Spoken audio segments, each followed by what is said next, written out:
Hey, hello, hi. Hi there and hello. Got a little treat going on, as everyone does in January. I will be thinking back, we'll be reflecting, doing some reflective work here, and ranking every single game I played in 2025, every one of them, and since I cataloged every game I did last year too and didn't do a ranking then, I'm gonna catalog every game I played in 2024 too. All in all, both years together, that's 75 games I got here. Some I only played for like an hour, others played for like, hundreds of hours. You know how it is with gaming. I'll try to be brief, but the reason why I even put 2024 on here in conjunction with 2025 is because there's some games I played that I just really want to gush about. So, for some I'll probably go a little bit longer, but who knows? I don't know. But yeah, you're gonna see that if you can look right now, like, not a lot of these games are new. Most of them are old, so this will look a little different from other end of year, beginning of next year ranking ass videos and shit. So, there'll be some interesting stuff, maybe. But whatever. I'm just gonna hop in. First up, we got here. These are all jumbled around too. Like, I'm not going in order of like when I played them and shit, just to keep it more interesting for me. But yeah, we're gonna go with Princess Remedy in a World of Hurt. That one's going in A tier. This was a fantastic game. Very short, very concise, very old school. It was like an old Game Boy game, Game Boy Color game to be more specific. Even it could be even earlier, honestly, like an NES type game. But it's very fun. You just heal people in like these bullet hell little scenarios. It's only like 2 hours long. I streamed it. This is a great game. Highly recommend. Very, very fun. All right, next up, Milk Inside of a Bag of Milk Inside of a Bag of Milk. Another A tier game. Pretty naturally here. This game's like 15 minutes long. I haven't played the sequel yet. I will be playing the sequel hopefully soon. I mean, I have it, but you know how it is. But this game's great. It's a little visual novel, little surrealist visual novel, very true to life on the depictions of OCD that it carries. Very, very hidden for me, and I really appreciated it. Little short 15-minute experience. I know the sequel is a lot longer, but this was a little special. A little special thing for me. I really like this. Next up, Outer Wilds. Now, don't crucify me, please, but I have not finished this game. I only got like a few hours in. I really liked it, but I have not finished it. I hope to restart it and replay the entire thing this year at some point. But from what I played, this is really fun, and I know my friend got me this game for my birthday a while back, and he like swears by it. It's just like one of his favorite games ever. And like everything I see about this game is that when people play it and beat it, it's like becomes their favorite game ever. I haven't gotten to that point yet. I did really like it. It reminds me a lot of like Metroid, like Metroid Prime, like the 3D ones. How you're going around, searching for things, scanning things, kind of piecing together the story as you go. I really appreciate that.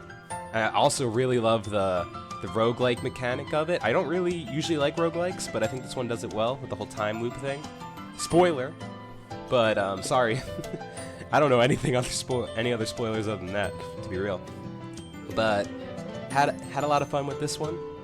Hopefully to finish it. I just kind of got busy, I played this right before moving, and I was also playing another game at the same time that I'll get to.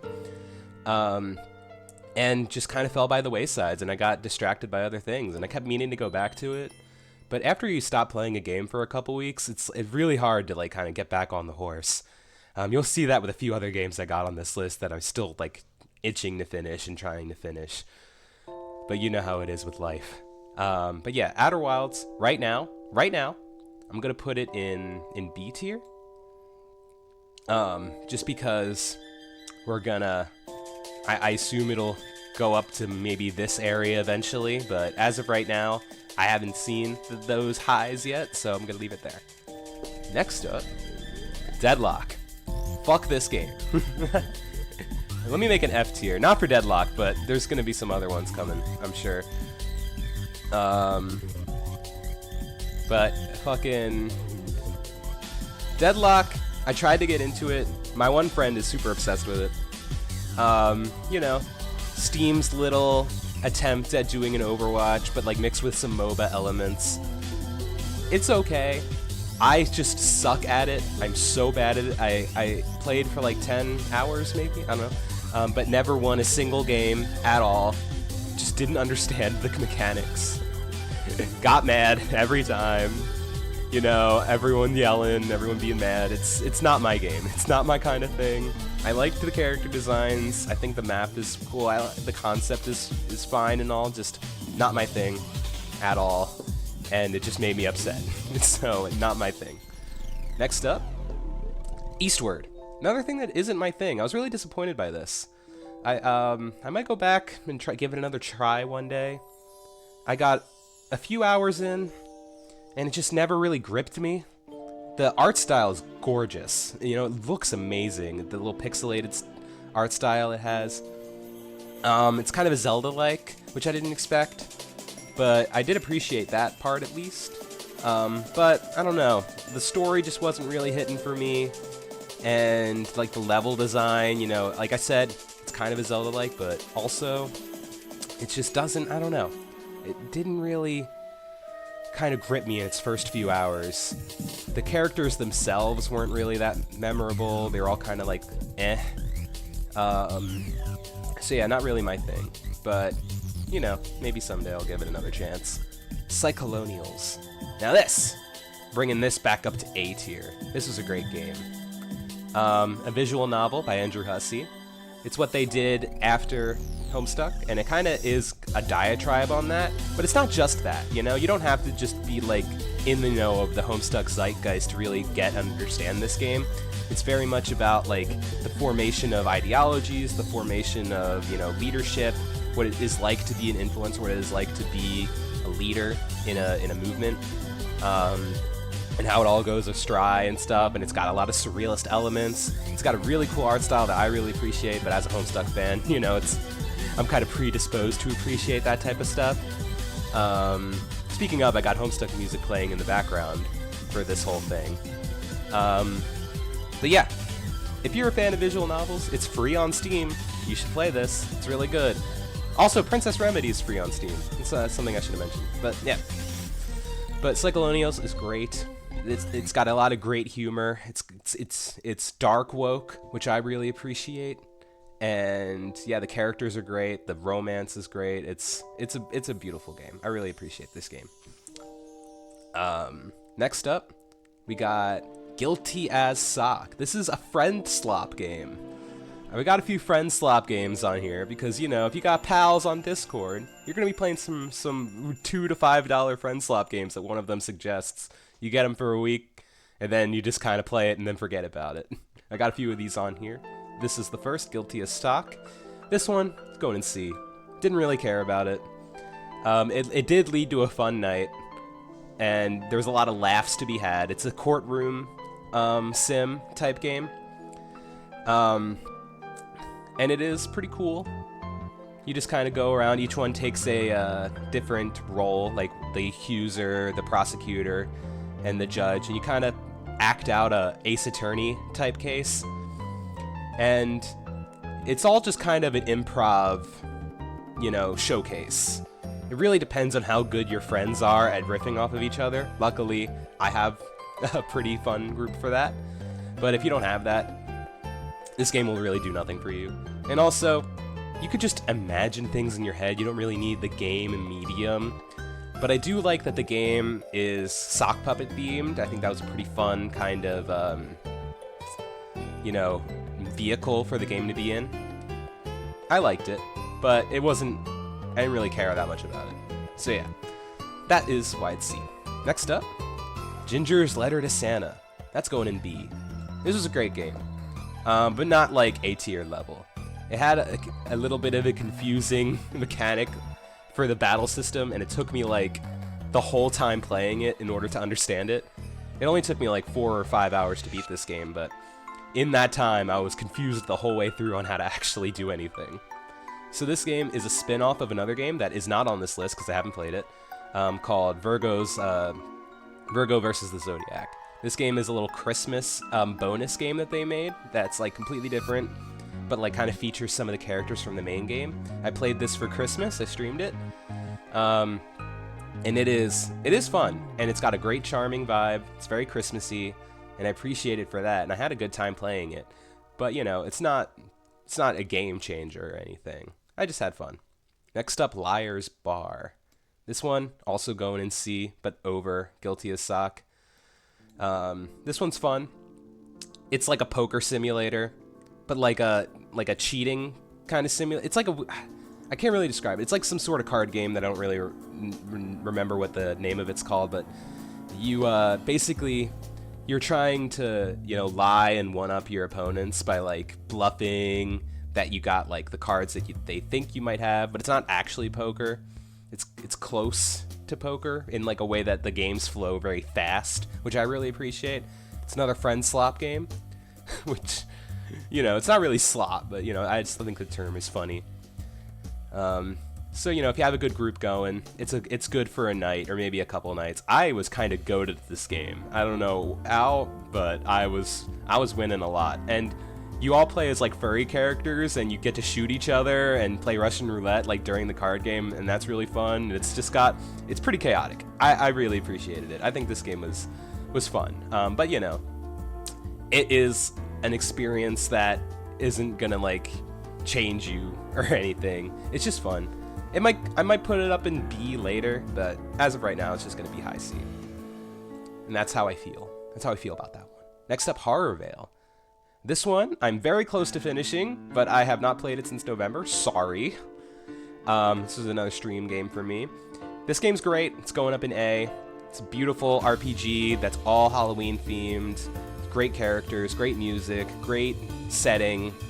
You know, it's all super, super fun. It's not like game-changing enough to be an S-tier level, but it's great. It's a very fun game. I had a lot of fun with it, and I have yet to finish it. I'm really close to the end. It's just that, you know, I think a reason why it doesn't breach S-tier for me is, one, you know, I haven't finished it, but two, it kind of slows down near the end. You have all of these like extra characters. One of the things about this game is that you have like 30 recruitable characters that you can have to your arsenal, which is great and all. But they all have their own little side quests that you get to do, which you don't have to do to beat the game, but you like them all, so you want to do it, right? So you get near the end of the game, and then you suddenly have like 30 people that you want to do the side quests for all at once. So it's kind of breaks up the momentum a bit.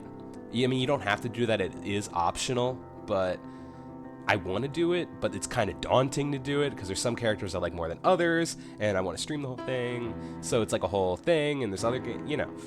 So, but all in all, I highly recommend this game, especially around the Halloween season. It was a perfect thing for getting me in the spirit of Halloween, especially when life was, you know, beating me down at the time.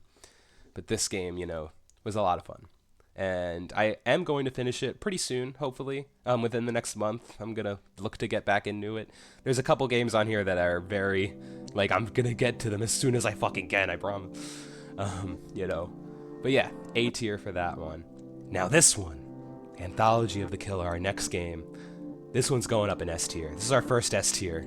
I fucking love this game. This is another Halloween game. This is kind of an exploration walking simulator type game. That's also a horror game. It's also a comedy game. That's also like a surrealist, like poetic journey. It's gorgeous. The art style is kind of paper cut out, a little bit like Paper Mario, but very modern, very DIY, and it's gorgeous. It's beautiful. I streamed this. Absolutely a treat. It's cheap. Please get it. This is an amazing game. It's a collection of eight little games, therefore anthology. Each one centering around different like themes. You go to different settings, and you just kind of live out a story of like this little character who wants to be a Zion creator and all of the ideas they get throughout their journey and all the characters they meet. It's super fun. I highly, highly, highly, highly, highly recommend this. Each one of the 8 stories is fantastic. The ending one is super poignant and super funny and super, you know, over the top and crazy. There's so many great ones. I could gush about this game all day. I love it. So that's why it's an S tier.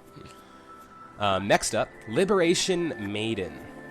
This game's really fun, but it's going in C.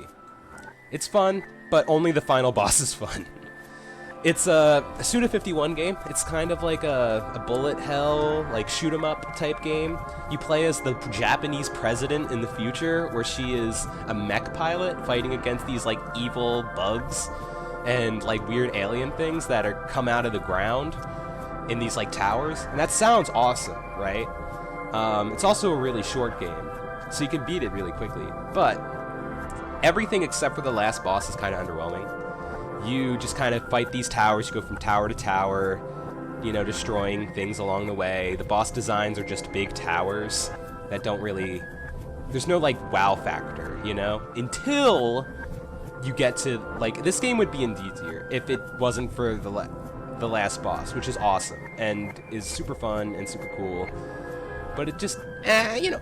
We could put this in B tier, actually. The last boss is really cool, and you could beat this game in like a day, and it's got a great soundtrack, so yeah, it deserves to be in B. But, you know, if the whole game was as high octane as that last boss, it would go in A. If you have a jailbroken 3DS, I highly recommend, you know, just give it a shot. You know, you might not like it at first, but, you know, if you get going on it, and if you like shmups, this could be interesting for you. And the whole thing's kind of touchscreen based because it's, you know, a DS game, which could be a turnoff, which is another reason why it's on A. The controls aren't the best, but, you know, it's fun enough, and it's got like such a wacky ass premise that it's fun. All right, next up, Crisis Core Final Fantasy Reunion 7. This game's great, absolutely great game. It's going at the top of B. It doesn't breach A. For a few reasons. Because the middle of the game is kind of a slog, the near end of the game is a slog before the final dungeon, and the side quests are dog shit. You just don't ever want to do the side quests, just play the story. You know, you can get by just fine without getting all the extra materials in the side quests. The only side quests that aren't kind of shitty are the ones where you can fight like enemies and like, you know, big bosses. Like the boss rush ones, those are fun, because the battle system in this game is great. It's an action RPG prequel to Final Fantasy VII, where you play Zack Fair. I don't feel like I gotta describe this, I feel like most people know what this game is, but it's great. The story is fantastic, the ending is gorgeous and beautiful, and, you know, made me cry, real tearjerker. It's definitely that it deserves to be at the top of B, but it doesn't breach A because, you know, I had some problems with the middle of the game. You're going to see a lot of Final Fantasy games on here. I've been on a journey to play through every game in order. Currently, I'm playing through 8. You'll see it soon. So I played this game. I streamed it earlier this year. And yeah, I have almost every one on here except for 2, which I played in 2023. I replayed 1 in 2025, so that's why that's on here. But I'll get to that when I get to that. Let's talk about 7 a little bit more for a second. So 7, Crisis Core, I mean, has just amazing cutscenes, amazing music. It's got like a little roulette system in the combat, which I didn't really like at first, but I really understood later on. And at the end, it has such a beautiful moment. Like, the way the game mechanics kind of showcased the story in the last cutscene made the entire game worth it for me. Like, I love when games use their own actual gameplay mechanics to help tell the story. It was amazing. It might just breach A for that, but the middle was so boring. And there's one specific sequence where you have to like deal with like a kid who stole your shit that like really annoyed the hell out of me, so it gets in B for that. Next up, Metaphor ReFantazio. This game's going up high A. Breaching S. I might put it in S later if I'm being real. But Metaphor ReFantazio is absolutely amazing. I got right up to the final boss, but I didn't beat it because I moved right when I got to the final boss, and then I just kind of, you know, it fell by the waysides. And then I lost my save file when my computer broke. So I have to replay the entire game to get to that. But I do want to replay the entire game at some point because it's so fucking good. It might... I almost want to put it in an S, but I won't because there's some S's coming up soon. But this game is fucking fantastic. It's so good. It's the only Atlas RPG I ever played, actually. But because of this game, I want to go back and play all the Persona games and the Shin Megami Tensei games. Actually, there's one more Atlas game on here, but it's not really an RPG, so, you know. Well, it is. It's different. You'll see. But this game is fantastic. Highly recommend everyone play it. It has a great story, great music, absolutely incredible music, great characters. But I think the reason for me why it doesn't reach S is, once again, kind of like Horror Veil. At the end, right? Like, right before the final boss, you get this, like, extended period of time where you can go, like, tie up all your loose ends.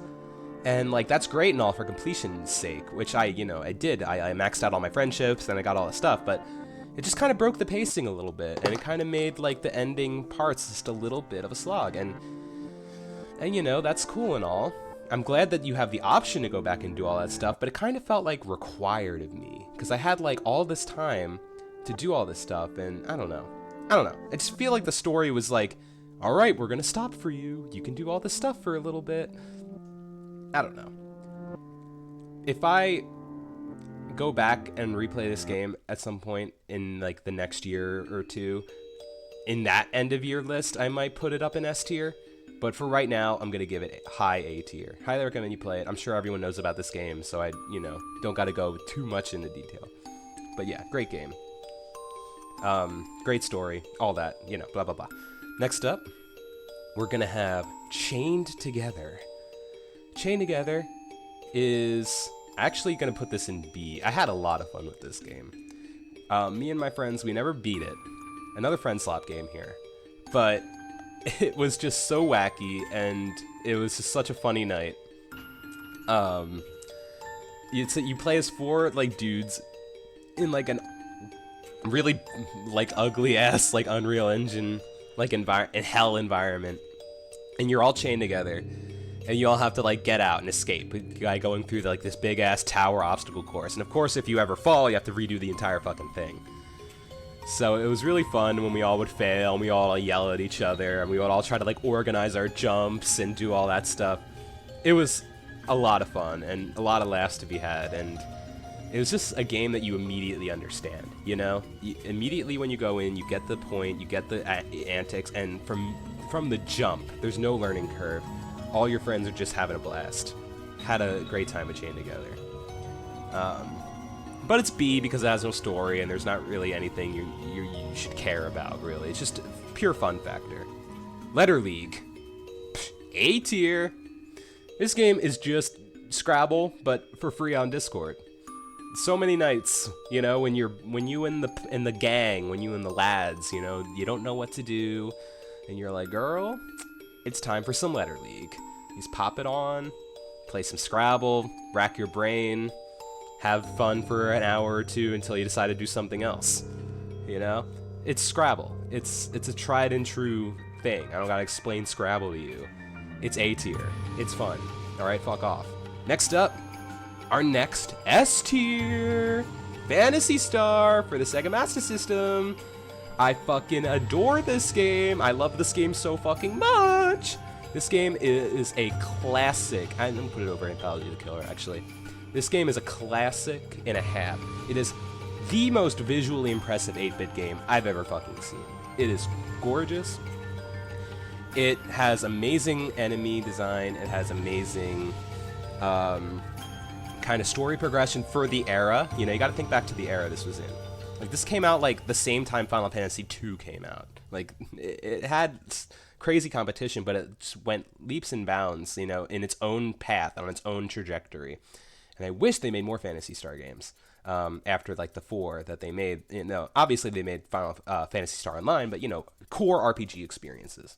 I do want to play through all the Phantasy Star games. I only played through 2 of them so far. The other one is coming up on this list eventually. But this game is fucking fantastic. I highly recommend it for old school RPG heads. The whole dungeon crawler system was so unique to me. I had never played a game like that before. This was my first, first-person dungeon crawler. Because the way this game works is, in the overworld, it's all, and in the battles, it's all, traditional RPGs and shit, right?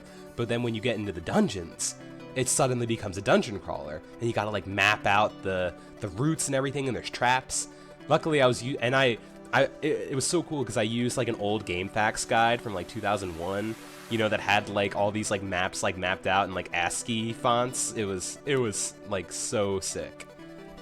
And it was really fucking hard. And like it's a game where it really front loads you with the difficulty. Like you gotta grind from the jump. But once you do that, it like gets easier as you go on. And once you like understand how the game like is kind of like having you progress. Once you work with the game and kind of play it on its own terms, it really clicks. And for the era, it really was ahead of its time. You go to different planets, you go to different planets, you go to, there's a mechanic where there's some enemies where you don't fight them. If you actually like talk to them, they end the battle. It's like a fucking Undertale. It started that whole thing. Because you realize there's like this one enemy, that Motavian, right? You go to another planet where it's Motavia, and it was a colonized planet from your system, right? And you fight the locals. But if you just talk to them, they fucking surrender, and you're like, oh fuck, I'm the bad guy. It's great. And for the era, it's like insane that happened. In like the 80s, for like, old school ass games. Highly recommend this game. Love the Phantasy Star series. S tier, easy style. And right up next, we got, what do we have right up next? Another S tier game, Final Fantasy IV. That's going right after Anthology of the Killer for some story reasons I'll get to. So, both these games, Final Fantasy IV and Phantasy Star, I both played them in 2024. Part of the reason why I wanted to do my 2024 games, in with 2025, because I just had to gush about them. Final Fantasy IV, fucking reinvented the RPG story. It was the first Final Fantasy game on the SNES. I played the PSP version myself, personally, for this. But, it has the bones of the SNES version. The story is utterly fantastic. Cecil has such a strong character arc that it once again shows up in the gameplay. You know what I'm talking about if you think about that Paladin cave, I don't want to spoil anything, but it was absolutely gorgeous. The reason why it's an S tier is pretty fucking self-evident, It's an absolute game changer of a game, and utterly gorgeous. I might bring it back down to A tier later if S tier becomes a little too stacked. I don't want to fucking, make it look like I'm giving everything S tier, because of the Final Fantasy games on this list, it's not my favorite. I really appreciate what it did for the series, but there are a few things in the story that aren't. Actually, I will bring it down to A tier. It has an amazing ending. It has so many things that are so peak, but there are some things in the story that I don't really appreciate. Like, it's great in the ending when they have the whole friends together moment and he gets all of his fucking friendship anime powers. I love that trope. I love it. But it did kind of nullify some parts in the game that should be tearjerkers, but they're not, because, there's some fake out deaths, One Piece style, where in the moment I was like, oh, holy shit, I can't believe they're killing off a character. That's crazy. But then they're just fine later. And it's like kind of inexplicable how they're fine, and I don't know, it's kind of rubbed me the wrong way. Wasn't my favorite thing in the whole world when that shit happened. And every character has their own kind of class that they do, and some are obviously much better than others. So there's that. And the story, while it is amazing and beautifully made for its time, is outclassed, in other games in the Final Fantasy series. So, I don't know. It's tough. I want to put it in S, but also I want to put it in A. You'll see why it's going to be at the top of A when I get to, a certain game coming up, But yeah. Next up, Zelda Oracle of Seasons. Now, Oracle of Ages and Oracle of Seasons were like the only Zelda games I haven't played at this point by the time I played them. So it was important to me to get all the Zelda games under my belt. At this point, the only Zelda game I haven't played is Echoes of Wisdom, which I'll get to eventually once I, get it for my Switch. Eventually, right? But we're talking about Oracle of Seasons right now. Oracle of Seasons, gotta say it, it's going in C. I'm sorry. This game's fun, but you'll see that it is outclassed entirely by Oracle of Ages, which I'm putting in A. Now, why is that, right? Oracle of Seasons is more combat-focused than Oracle of Ages. They kind of split it up in a weird way, where they're both kind of borrow from each other. If you play both games at the same time, you can do a linked game, where you just, get the benefits from both. You kind of go back and forth for different passwords and stuff to activate new story moments between the two, and you get the true final boss if you beat both games, right? But in order to do that, you gotta play through both of the different, types of gameplay experiences that they provide. Oracle of Ages, I think, is better, by and large.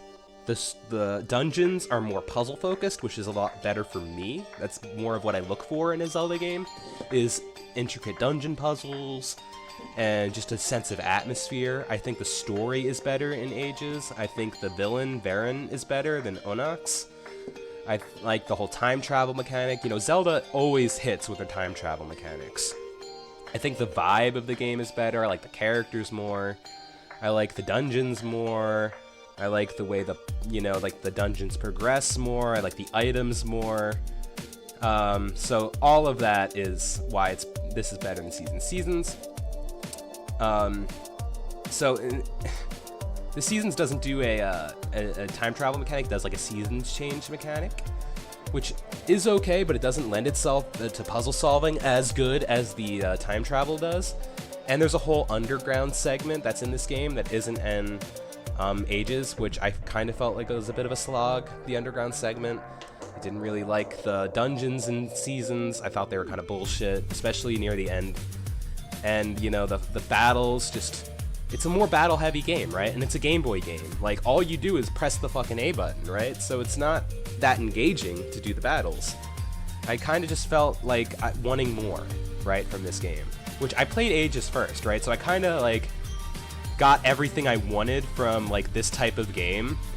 And then I played Seasons and got a watered-down version of it that I didn't like as much. So it was kind of my own fault. If I played Seasons first, I probably would have maybe put them in, a higher regard.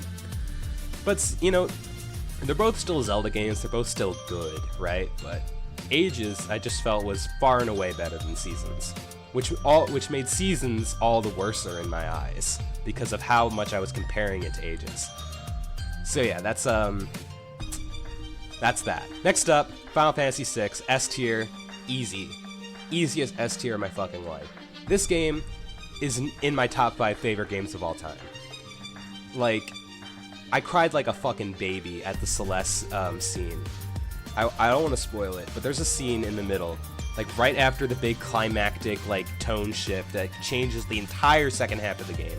There's a scene with Celeste, who is one of the player characters, where it's so somber. I can't fucking believe that it was put in a game in this era. It changed the game. I honestly don't think gaming as a whole would be the same if not for Final Fantasy VI. It did so much. It was so innovative. It was the characters, there's so many of them, they all have different roles, but they all evolve their roles so well.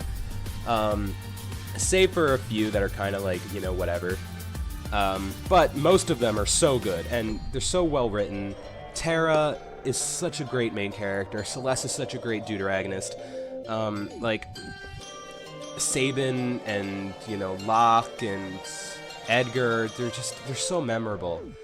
And the world, the villains, the final boss, this game has been talked about to death. Everyone knows this game. Everyone loves this game. This is one of the games that when I started my Final Fantasy journey, I was most excited to play, because I was like, this is the one, right? This is one of the ones. And to cap off the 2D era of Final Fantasy, they just hit it out of the park. Truly a generational experience, and a game that I don't feel like will ever be topped. In terms of 16-bit era RPGs, granted I haven't played Chrono Trigger yet, hoping to get to that maybe this year, but it's hard to think of a game that's better than this, you know, in that world, in like the 2D RPG sphere. This game is pretty much perfect in every way. The story is perfect, the battle system is perfect, the final boss is legendary. You know, the whole second half is just so beautiful. Like, Final Fantasy IV does power friendship, 6 leaps and bounds, it like really goes there with it. This game is just astounding. It's top 5 easy.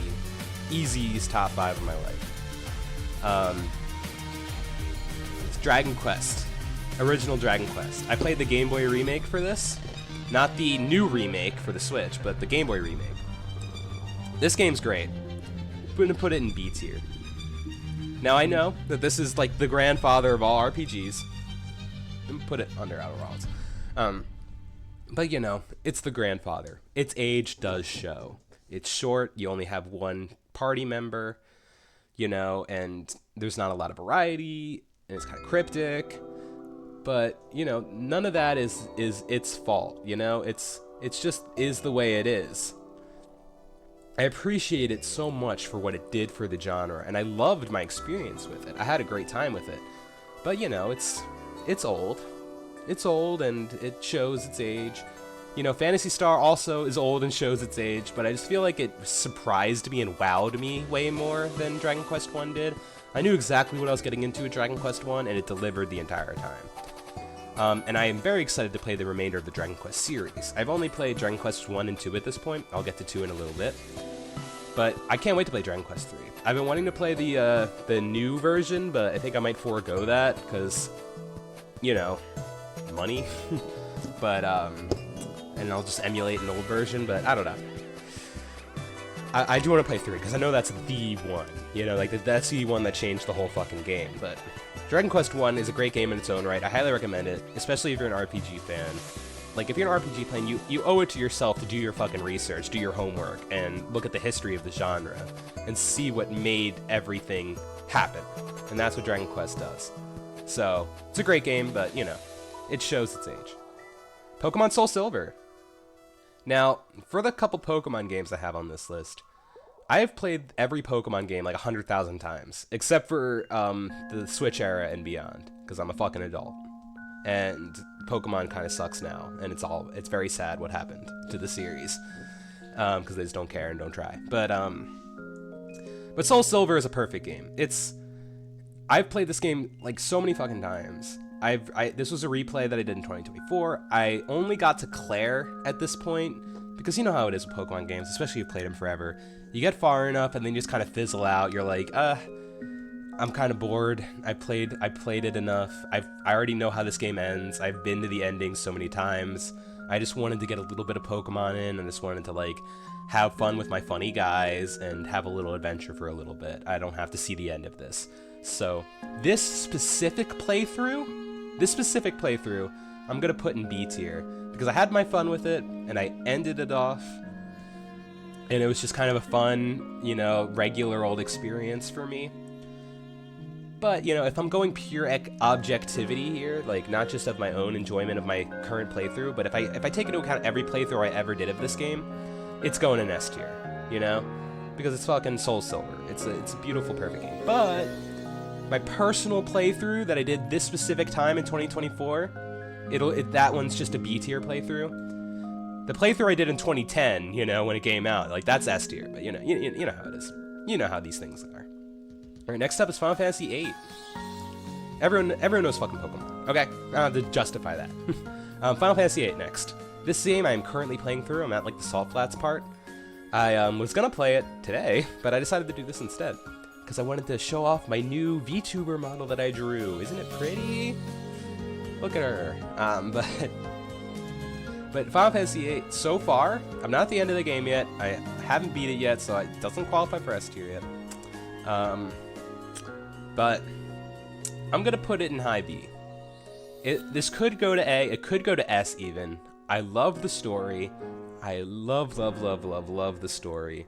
I love the characters, I love the music, I love the villain, this whole Idea Ultimacia thing. I can't wait to see where that goes. The twists and turns have already been so cool. I'm completely like hooked on the story. I haven't played it in like a month because once again, you know, you get busy with other stuff, other games come out, and you just kind of fall by the waysides. You don't play it for a couple weeks and it becomes daunting to come back. And I will come back eventually. Very soon. I'm going to play it maybe even later today, honestly. Definitely like by the end of this week I'll get a play session in. But yeah, this game's great. The reason why it's not automatically an A, it might go up to A story-wise. Probably not up to S, honestly, now I'm thinking about it, because the battle system I don't really care that much about. It gives a lot of variety to the player, but you never feel powerful in this game, which is great because the challenge is always good. But the enemies, they level with you, and the whole thing is based around junctioning, which is where you get the you battle an enemy and you like can take parts from them. You can take their spells, you know, and then you add them to your stats. You can junction your stats with the spells and kind of link them together so that you can get different buffs and different stat alignments, right? So the whole thing becomes a juggling match of, you know, grinding to the point where you have like a overly sized stockpile in every spell you need to junction to all your abilities. And then the whole thing is very reliant on summons too. And I just feel like they had the materia system from 7, and then like let's overcomplicate this to an insane amount for 8, and it has a huge steep learning curve, which I understand now that I'm like later into the game, but it took me a while to get there. And I like the junction system, but I prefer the systems they had before. So that is why, you know, the combat, fun as though it is, it's just, it doesn't hit, you know, it doesn't hit as hard as it does in other Final Fantasy games. But that being said, it's still a Final Fantasy game. They're all good. I'm having a great time with this. Can't wait to finish it. The story is amazing, and it might go up to A. Like, this game will appear in my 2026 list because I'm still playing it. So maybe in 2026 list it'll go up to A. But right now it's gonna be in B. Next up, Yume Nikki, another S tier. This game's a classic, you know? Every indie RPG, every RPG Maker game, every indie RPG that has come out since this game came out owes this game to its existence. It is the Dragon Quest of the modern day, like, surrealist RPG that, like, kind of challenges you. I myself want to make a game that is very much, like, inspired by this game. I love Yume Nikki. It is surreal, it is scary, it is foreboding, it's beautiful, it's haunting, it's sad, it has just an ending that hits you and like really is poignant and relatable and gorgeous. And it does that all with zero dialogue. You only just explore and you find things, and it's just, it all just kind of has like this foreboding artistic nature to it that is just so hard to describe. But if you played it, you know exactly what I mean. And if you played anything, if you played Undertale, if you played any indie fucking RPG, you know what Yume Nikki did for the genre and what it matters to everything. I love this game. It is, you owe it to yourself. Not even if you're an RPG fan. If you just care about gaming as an art form, you have to play Yume Nikki. You know, full stop. So next up, Felt Mansion. This game, nobody probably knows about. This game is an RPG Maker fan game for Homestuck, which I love. This is going up in A tier. You know, it might not. It's not for everyone, but I loved the battle system. I loved it. It really keeps in the Homestuck spirit. You know, it has a lot of the humor. It's the fan, like, you know, it's a fan-made game, and you can really tell that they gave a shit. You know, and they care about Homestuck, and that they like think that Homestuck is more of an art piece, you know, than a lot of people give it credit for, and I really appreciate that. As well as, you know, just as an RPG, it just works, you know? It has a very solid mechanic. You have to beat the different members of the Felt, which are a very kind of underutilized force in the comic proper, so I'm very happy that they just brought that in. You play as the 4 main characters of Homestuck, John, Dave, Rose, and Jade. They all have different mechanics, they all have different roles, and the way they, you know, evolve in their mechanics is cool. It has an ATB battle system, kind of like Final Fantasy 4 and 6. But the whole thing is kind of based around speed. It's actually a lot more unique of a battle system than I expected. And it's also a short experience. I streamed this game. Great game. If you're a Homestuck fan, it's free on Steam. Give it a try. It's a very fun little RPG. I think there should be more Homestuck RPGs. You know, I know they're doing the whole point-and-click adventure route for the Hive Swap series, but, you know, they got an RPG right here, and it's fun. And it's a nice little story, and it doesn't, like, step on the toes of anything canon. It's very much like a little funny fan-made thing.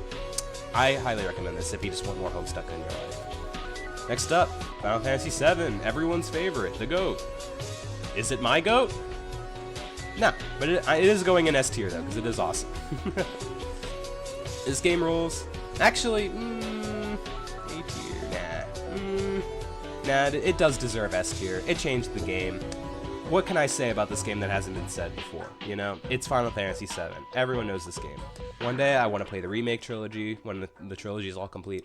But as a game itself, this game completely surprised me in a way that I didn't think it would. I thought that since I knew about the Aerith scene, I was ready for it. I fucking wasn't. I was crying after I played it. I didn't cry on stream for it, but when I was thinking about it, I cried. And then like everything after that is just so good. Like the whole like second, third disc are just so good. It's crazy how like if you only played the remakes for Final Fantasy VII, hold your ass, okay? Because the best is yet to come. Because the beginning of this game, it has one of the strongest openings of any game ever. Like it's unparalleled how strong this opening is. It hooks you immediately. The setting's incredible. The characters are incredible. The music's incredible. The battle system's great. Cloud is such a great main character. All of the characters with him are great.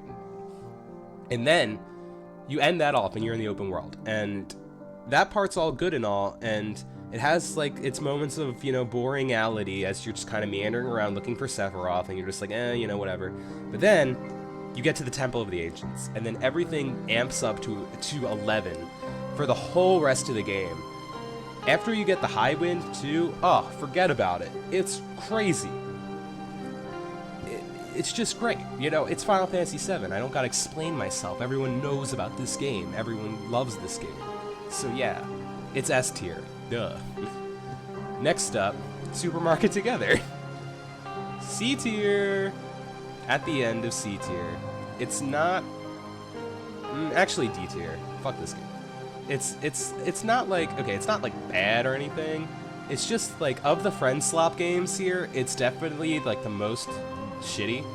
Like, I would have hated this game if my pals weren't 100% committed to doing accurate supermarket RP the entire night. That was hilarious. But otherwise, this game was cobbled together. It sucks. It is boring. I don't understand simulator games and why people like them. Like, do you want a job at a supermarket? Just go work at Giant, or like Acme or whatever your regional supermarket is. And just relive the horrors and hell that awaits you. Like, why do people gotta play this? But, for a night with your friends where you all just kind of goof around and have fun, it does work for that. And it is fun. Sorry, Zelda. Go back up to C, please. It is fun for that, but Supermarket Together, you don't gotta ever play it. Just make a joke about working in a supermarket with your friends, and there you go. That's your night. Next up, Metroid Samus Returns. This game rules. A tier. Under FF4 and under, there probably works. Samus Returns, 3DS remake of the original Metroid 2 for the Game Boy. This game's great. Highly recommend, especially if you have a jailbroken 3DS, you can just go get it. I love the 2D Metroid games. I love Metroidvanias in general. And the 2D Metroid games have always just been, the most masterclass of the Metroidvania genre. I mean, it's the first part of the whole genre is Metroid, right? Samus Returns, you're tasked with killing all of the Metroids on this area, and they get stronger as the game progresses. They go through the different cycles of their life. Of every Metroid game ever, honestly, this is the game that feels like it's the most about Metroids. Like, they are your enemy the whole time. Like, Super Metroid is the best Metroid game, full stop. But Metroid Samus Returns is the one that I most feel like is like when people who don't know what Metroid is think about Metroid, it's like, oh, you kill those little like things, those little squid guys, those little jellyfish things as Samus. And it's like, yeah, Metroid Samus Returns, that's what that is. It's quintessential. This game rules. Highly recommend it. Great graphics, great music, very, you know, simple to understand. The exploration isn't as great as other Metroid games, which is why it doesn't earn an S tier. But it still has good enough exploration, and it makes up for it in a lot of other ways with its combat. So yeah, don't gotta go into that much specific. It's Metroid. It's like every other 2D Metroid game, but the hook of having to like, because like the whole game you have like a list of all the Metroids, you know, you have the fucking number, so you're going down, you really feel the progression. It's really cool for that. So yeah, next up, yeah, that's Metroid, okay? That's it. Great game. Next up, content warning. That's honestly going an A. I loved this game over Letter League. The content warning is probably my favorite friend slop game I played. I honestly wish I played more of it with my pals, because it knows exactly what you want in a friend slop game. It's obviously a copy of Lethal Company, which we'll get to, but I just feel like it saw Lethal Company, and it's like, let's do that, but like make it as fine-tuned to exactly what a night with your friends should be, right? You go into these scary environments. I love the graphics too. You go into the scary environments, and the whole idea is not to like collect things and like build like a repertoire or anything. It's just to film content with your buds, and everyone has to flex their their improv skills. Everyone has to try like their best to get their improv going. If you have funny friends, this is the game to play with them, because you film the content, right? You film them getting scared, and you like, and whoever's working the camera, you know, they're the director, and you just gotta do whatever. And then you go back after your, you know, session's done, and you literally put it in the thing and you watch it, right? And then you get to download the footage and look at it later and just remember the good times you had with your friends. It's a beautiful game, and it just really celebrates friendship. And especially like what me and my friends did is we kind of like took it in like we all just pretended to be like shitty YouTubers the whole time, and that was just a blast. This is one of the only friend slop games that we played that like we actually played more than once. You know, we played this like for like a couple months, you know. This would be our go-to game, and I had such a blast with it. And I wish, honestly, we could have played more. I would go back to this game and play it again, which is why it's A tier. Next up, Just Act Natural, another friend slop game. This one going in C, honestly. I like this game. My friends were a little more into it than I was. I didn't really care that much about it. It's like a red light, green light type game, and like one of the characters is like the god mode character who's like sniping you out, and the other one's like you're in a sea of NPCs and you're trying to blend in with them, while like the other character, like the one friend, is just trying to scope you out. I don't know. My one friend was extremely good at this game. I sucked at it, which didn't really factor into my enjoyment. I still thought it was fun, and it was a good time, but it wasn't really my thing. Next up, Lethal Company, B tier. This game's great. This game is like, I feel like the reason why the whole friend slop genre boomed. Like, this is the Dragon Quest of friend slop, in a way, Lethal Company. I don't really gotta explain it. Everyone has watched VODs and streams of Lethal Company. Most people have played it with their pals. This game is great. It's scary. It's got a fun vibe. It's got a great, it's Lethal Company. Like, do I really gotta explain it? It's just, I feel like I liked content warning more, so that's why it isn't an A tier. There you go. That's all it is. They're the same game, basically. They're just different art styles and different, like, focuses. Next up, One-Armed Robber. F tier. My first F tier. I hate this game. This is another friend slop game. Where you have one arm and you have to rob a bank with your pals. I hated it. It's so poorly made. It's even more poorly made than Supermarket Together. If that means anything to you. It is it's cobbled together, it's shitty, it's really banking off of the whole friend slop premise, where it's like, we don't have to make the game good, we just have to make it funny. That's all we need. As long as the game is funny, then your friends will like it. But guess what? Your game isn't funny. It's boring. and it sucks, and the mechanics are shit, and we kept trying to give it a chance, but like by the end of the night I was just like, God, can we turn this shit off? I hate it. I don't like it at all. Next up, we got another F tier, Overwatch 2. I hate you. I hate you so much. I hate you, Overwatch 2. Technically, it is a better game than One Armed Robber, right? Technically. But it is filled with so much malice, so much corporate greed, that I just cannot, within my right mind, give it above F. I was so excited going into Overwatch 2. I was a huge Overwatch head when the game first came out in like 2016. I played it all the time. And the original, everyone who's played Overwatch at the beginning knows the feeling of the original Overwatch summer.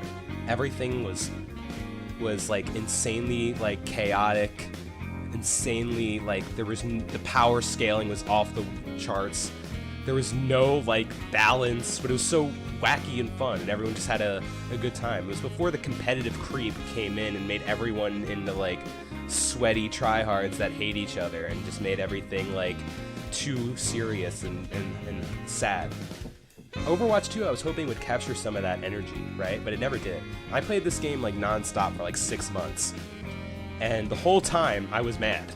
Like, we would go through nights where we would just not win at all, and I would just be so mad the whole time, and I would just be miserable. And it's like, why would I go to work, come home, and just be miserable all night and like up until the AM? Like, what is the point of that? That's not living. So fuck you, Overwatch 2. And on top of that, it's not just the fault of the game. It's just, everyone knows the story of Overwatch 2. I don't gotta explain it. It's just, it's terrible, and it doesn't deserve to be. It doesn't deserve to be a loved game. I can't even believe people are still playing it. Aside from like the gooning aspect, obviously that's why a lot of people are still playing it. But whatever. Fuck Overwatch 2. Next up, Final Fantasy V. S tier. Before 6, I thought 5 was my favorite, right? 5 was in my top 5 games, and then 6 came along and beat it out, unfortunately, in my top 5 games. And I'm talking top 5 of all time here, okay? I'm not just talking top 5 of the year. But Final Fantasy V is so fucking underrated. I do not understand why people don't talk about this game more. Never, have I played an RPG with this good of a battle system. If it wasn't for the story, right? 5 has a better battle system than 6. I'll tell you that. The job system is so intricate. It's so, the way they evolve is great. Each job is fun to play, and you can take parts from one job and put it into another job that you want. It's so good. And I'm playing through, you'll see it later on in the list, I'm playing through Final Fantasy Tactics right now, and I'm seeing that has a lot of, bones that it borrows from Final Fantasy V. So if you like Tactics, play 5. 5 is so good. The story's great, the characters are great, the music's great, Gilgamesh's theme, if you know, you know.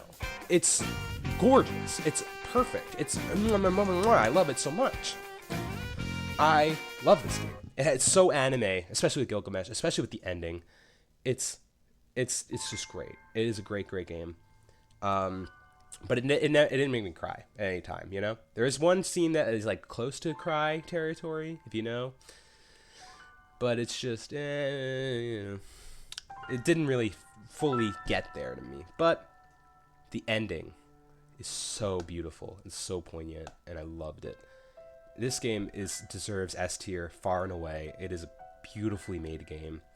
It is just the tiniest bit worse than 6, And where does 7? I didn't mention with 7 how it compares to 6 for me. I love 7, but 6 is better, just straight up. Just the combat's better in 6. The moment-to-moment gameplay is better in 6, and both in 5 and 6, but mostly in 6. There were never moments where I was bored, the entire game, right? Where in 7, around, the whole prison break segment, between then and, Cosmo Canyon, I was just kind of so there's that, that was, the only moment, but full, just non-stop, in 6 and 5. You get that, energy. So yeah, that's that.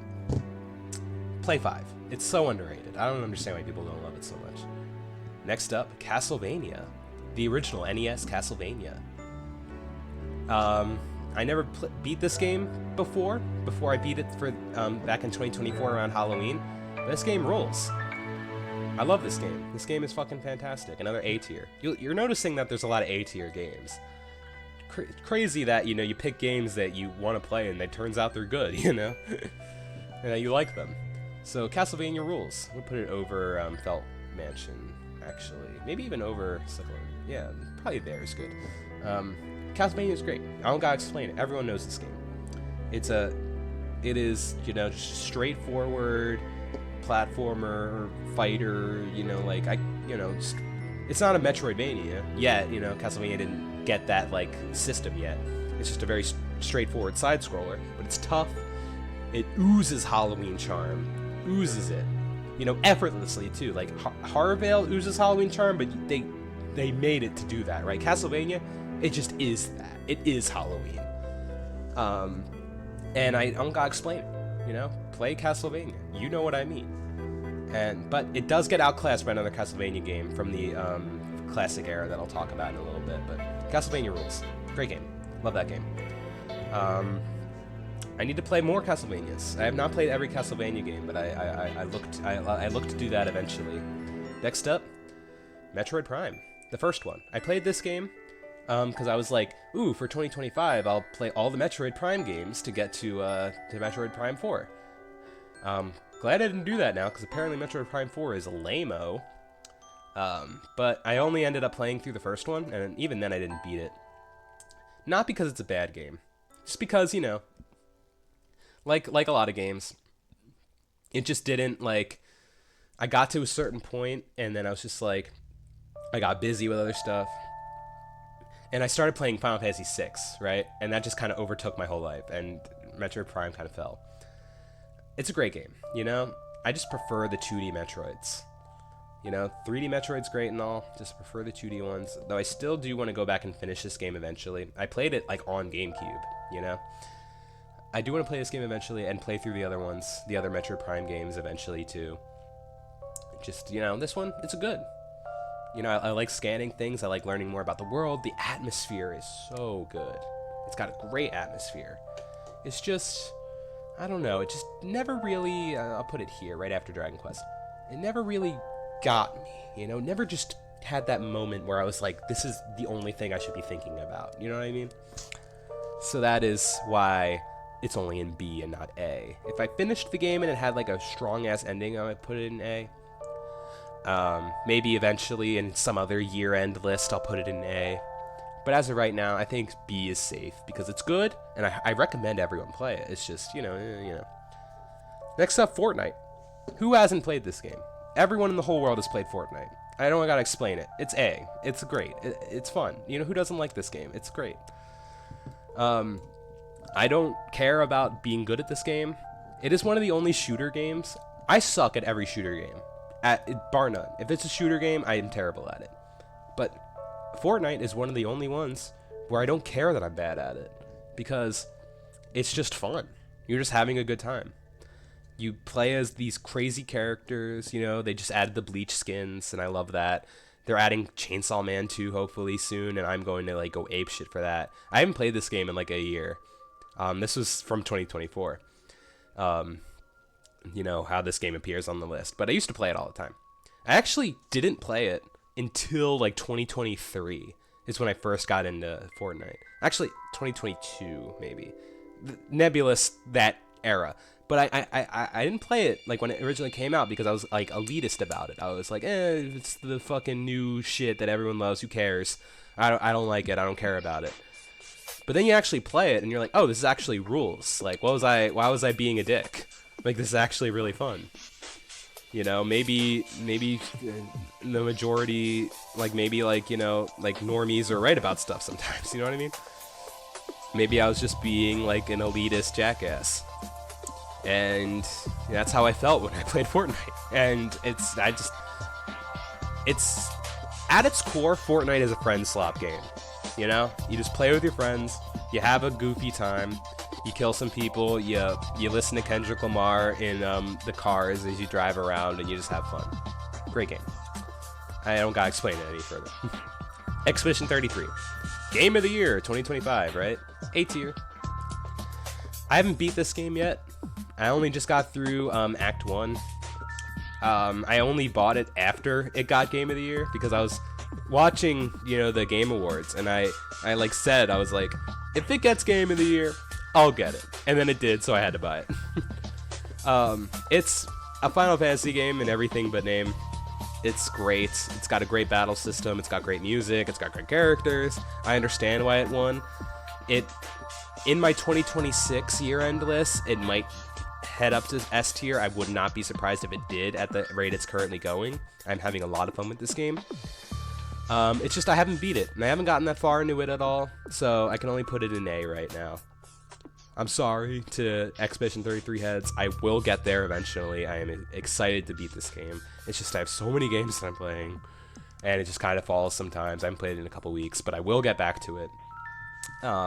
Hopefully soon, and I will play more, because I am very excited to find out what happens in this game.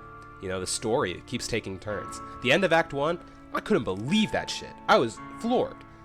So I'm super excited to get to more of that game. Alright, next up, Shantae Original, C tier. This is a Game Boy Color game, the first Shantae game in the series. Visually stunning. Like, Shantae might be the best looking Game Boy Color game I ever played. I can't believe that it looks that good for the system. It's like almost a GBA game, in terms of its graphical style. Very impressed. The Metroidvania segments, though, it just doesn't hit as hard as other Metroidvanias do. It just doesn't have that, like, extra bit of sauce, It just doesn't have that, like, that cohesion, that, like, drive to backtrack that you need to have in a Metroidvania game. And I played a bit of Risky's Revenge, like, when I was, like, 15. But I don't really remember it. I gotta go back and play it. I do want to play more Shantae games, especially around summertime, because the summer vibes in Shantae is just, it's, come on. But as for the first outing, I appreciate it. I think they did a good job. But, I feel like if you're going to play Shantae, just play one of the later games, because this one, it's good, but you can really tell it's their first try. Whereas, like, other games knock it out of the park first try. Shantae, I feel like needed to cook a little longer. Next up, Fire Emblem Awakening. A tier. This game rules. I bought this. I didn't buy it. I downloaded this game on my jailbroken 3DS. When I had my computer broke for a little bit. This game got me through a lot of the time my computer broke. I might bring it down to B tier soon because of another game coming up soon. But this game, it made me a fan of Fire Emblem. I've never played Fire Emblem before. I was one of the haters that was like, why are they putting so many Fire Emblem characters in Smash? Who cares? Just some, like, sword fight guy. I understand now. Fire Emblem rules. And Awakening's great. Why isn't Awakening an S tier, you may ask, or higher in A tier? That's because I'm just moving Expedition 33 real quick. That's because Fire Emblem Awakening, I feel like it's kind of easy. I played on classic mode where, like, there's permadeath, and, like, only like 10% of my, like, characters died. And I don't know, it's especially near the end of the game, I was like god mode. Like, Chrom and Robin, my main characters. One, it's a dating sim with Chrom and Robin. I was my beautiful husband Chrom, like, why aren't you real? Like, he was just a gorgeous man, and I loved that whole segment of the game where you're just, like, matching your characters and doing little matchmakers for everyone. Some pairings are stronger than others. Some I was just doing out of necessity because I wanted to, like, unlock the kid characters and the the time travel mechanic and everything to get more units. But the main romance between you and Chrom, if you do that route, which, why not, right? But that one is, like, it's really airtight and it's really nice, and I really like that game for that. And the plot itself is good. It does get outclassed by another Fire Emblem game I'll talk about, but the plot is good. The battles are great. The maps are good. It's just really easy near the end, and like the final boss, like the final boss map, like was nothing to me. I just didn't care. Like I was just like, I beat it first try, no issue. I might bring it down to B. This game is great, and it was the perfect intro to Fire Emblem. If you haven't played Fire Emblem before, you should probably start with Awakening or maybe Three Houses. I haven't played Three Houses yet, but everyone says that that's like the one, you know? I'll play it eventually. But, you know, it's very easy to get Fire Emblem Awakening, so I recommend playing it as your first one, because it's great. But yeah, next up, Marvel Rivals. It's like Overwatch 2, but good. This is going in B tier. The first few months of playing Marvel Rivals felt exactly like the original Overwatch summer I was talking about earlier. It was just pure bliss, you know? I was so pleasantly surprised. I came into Rivals thinking it was going to suck, but I couldn't believe how stylized, how, like, actually high-octane the battles were and how many options there were.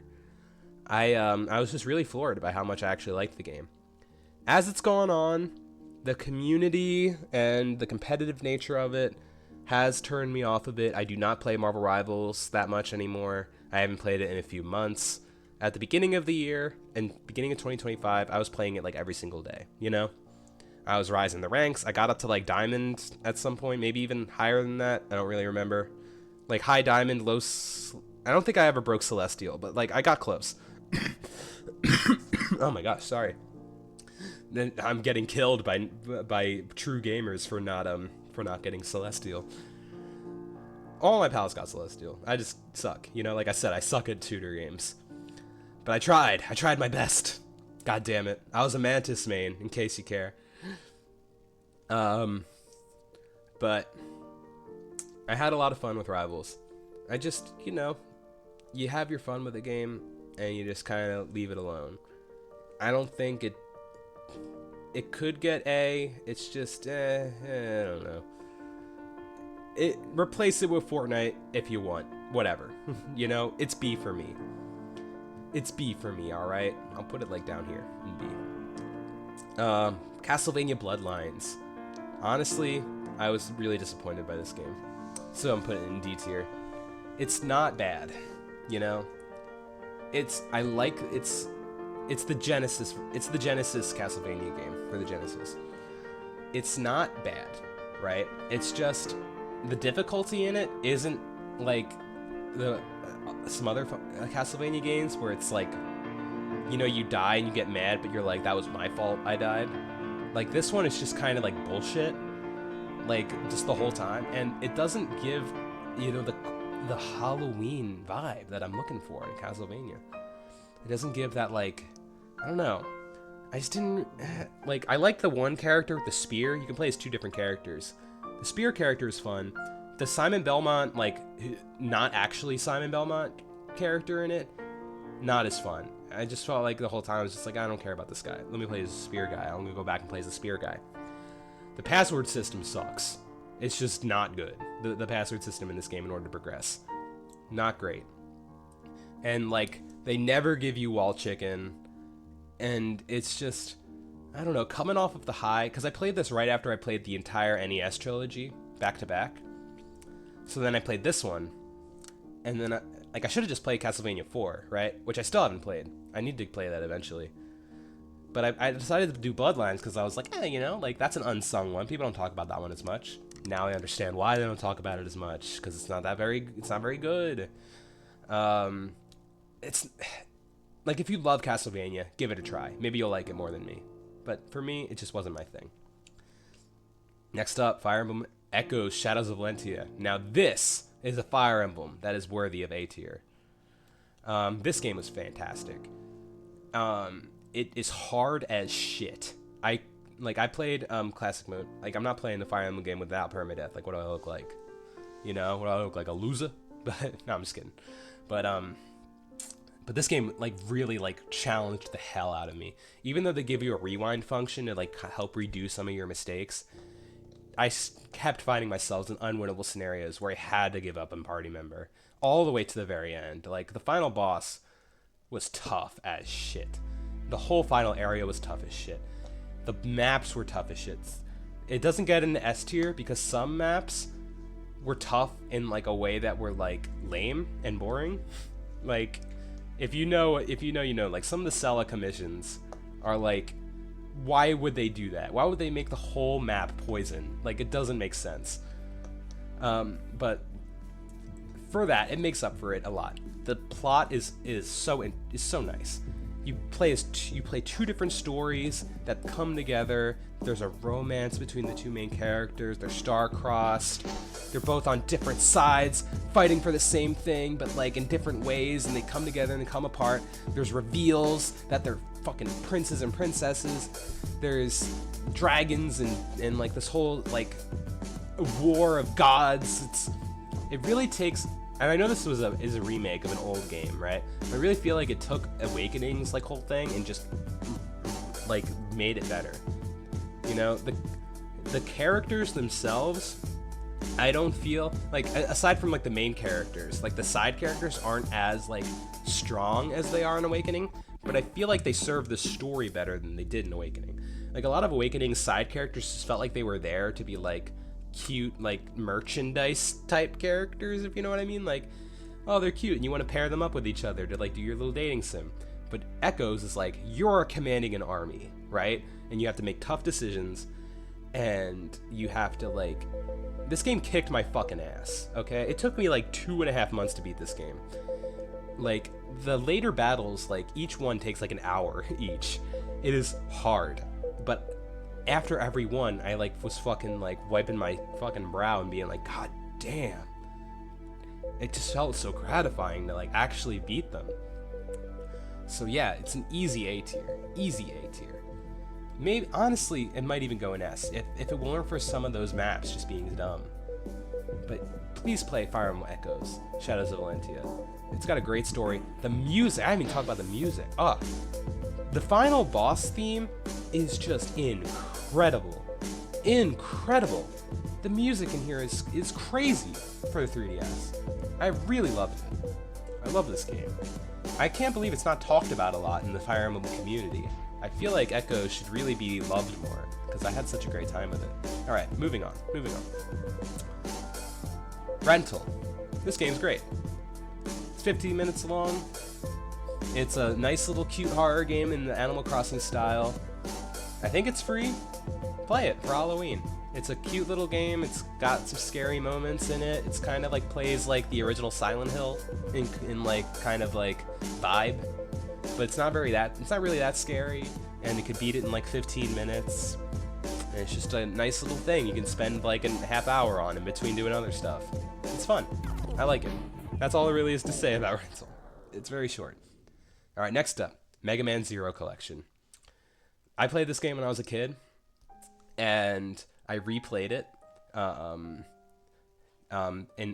in early 2024. This was like the first game I played in 2024. I played through all 4 of them, and it's even better than when I was a kid. When I was a kid, this is the only Mega Man game I played, like that I actually beat. You know, I never beat any of the Mega Man games as a kid, except for these ones, because though they're hard as shit, they are just so good that you want to beat them. The story is fantastic. The music is fantastic. And like the atmosphere is so bleak and so like sad that you just want to help in any way you can. Zero is such a good main character in these games, you know. And if, in my opinion, Mega Man Zero, the 4 games in the series are the peak of Mega Man, of the whole series. Easy S tier. Even on a especially on a replay where you can really appreciate the whole games as a quadrilogy. It's great. All in all, I think Mega Man Zero 1 has the best atmosphere because it's so post-apocalyptic, it's so bleak. You're a man against the world. And then, so I think 1 is the best, 3 after that, 4 after that. 4 has the best ending, like, because it ends the whole series of Mega Man Zero, and it's tearjerker, it's beautiful. But getting there, like the beginning of the game, kind of has like some iffy mission structure. And then 2 I don't really like the villain until the end. Like, he gets better at the end, but the whole time you're just like, I know you're gonna be the twist villain. Just fucking drop the other shoe already, you know? So, if I had to rank all these games differently, like, I think I'd drop, like, a couple to A instead of S, but, like, if you're playing the Zero Collection for DS, why wouldn't you play all 4 games at once, right?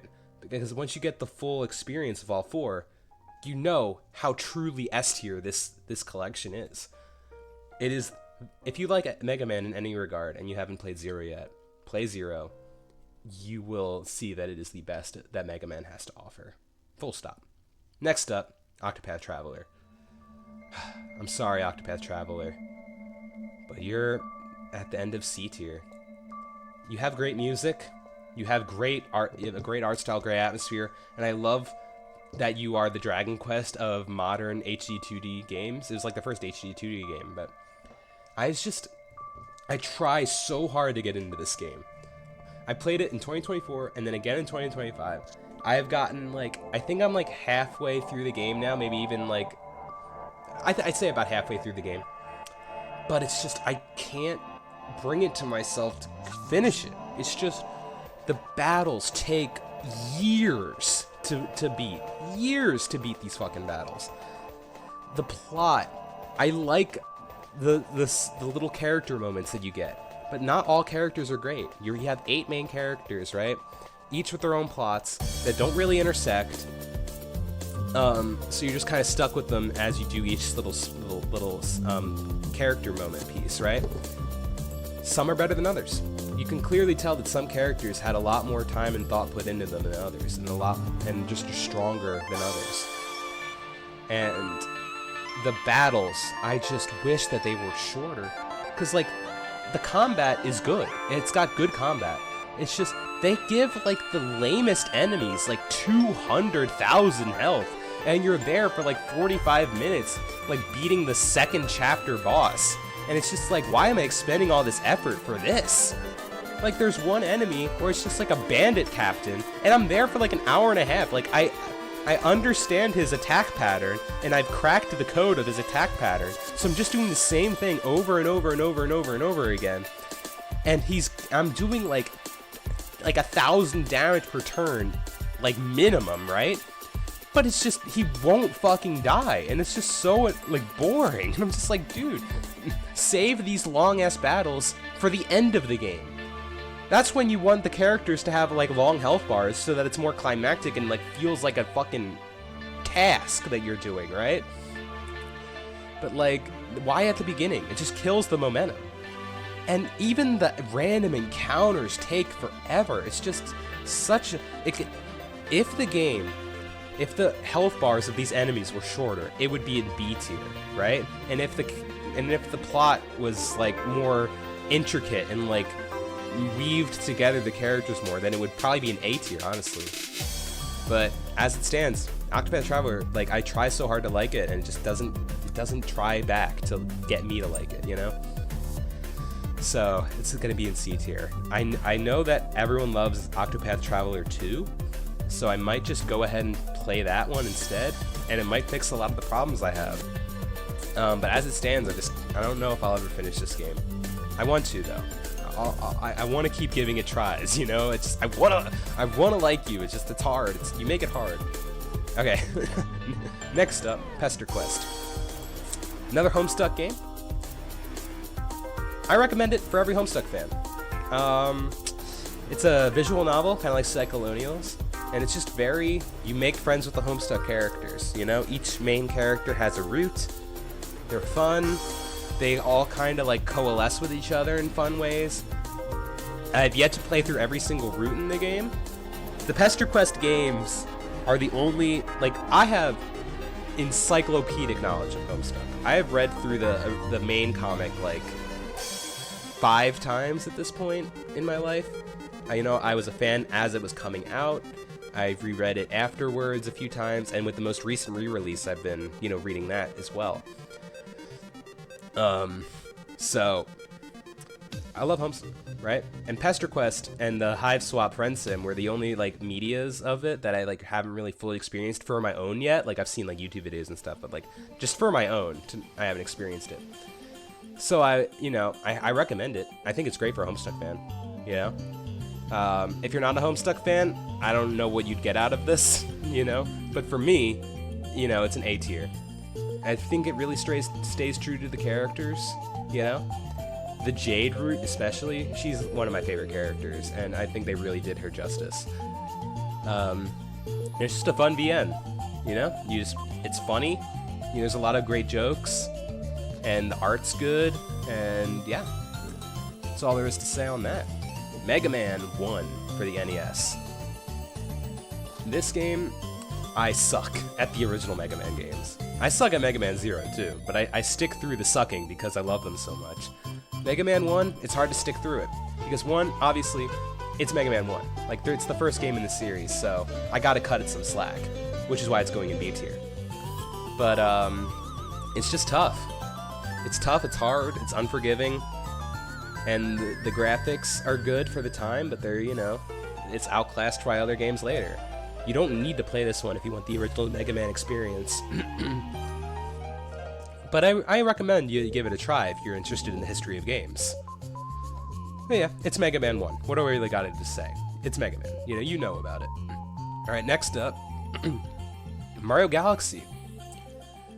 I played this game before as a kid, and I just replayed it in 2024 just for fun. A tier. It's Mario Galaxy. You know it. I love this game. It's one of my favorite Mario games. Weirdly, it's the only Mario game on this list. I gotta play more Mario. But yeah, like, I've played most of the Mario games. This game's great. I think it's better than Odyssey, personally. Not as good as Sunshine. Sunshine's probably my favorite 3D Mario game. But Galaxy, it earns its spot in A tier. You know, it's got great gravity mechanics. The world design is great. The music obviously is good. Every Mario game has great music. It looks amazing for the Wii. When it came out, you know, this was a game changer. A lot of people bought Wiis just for this. But it's great. A lot of fun. And it's great emulated too, you know? Had a lot of fun with it. I didn't beat it because, like, I already beat it when I was a kid, and I didn't feel compelled enough to beat it this time. But I just played it for a while, you know, like for a couple weeks, you know, just kind of as like a relaxing experience, and it really works for that. I do love this game.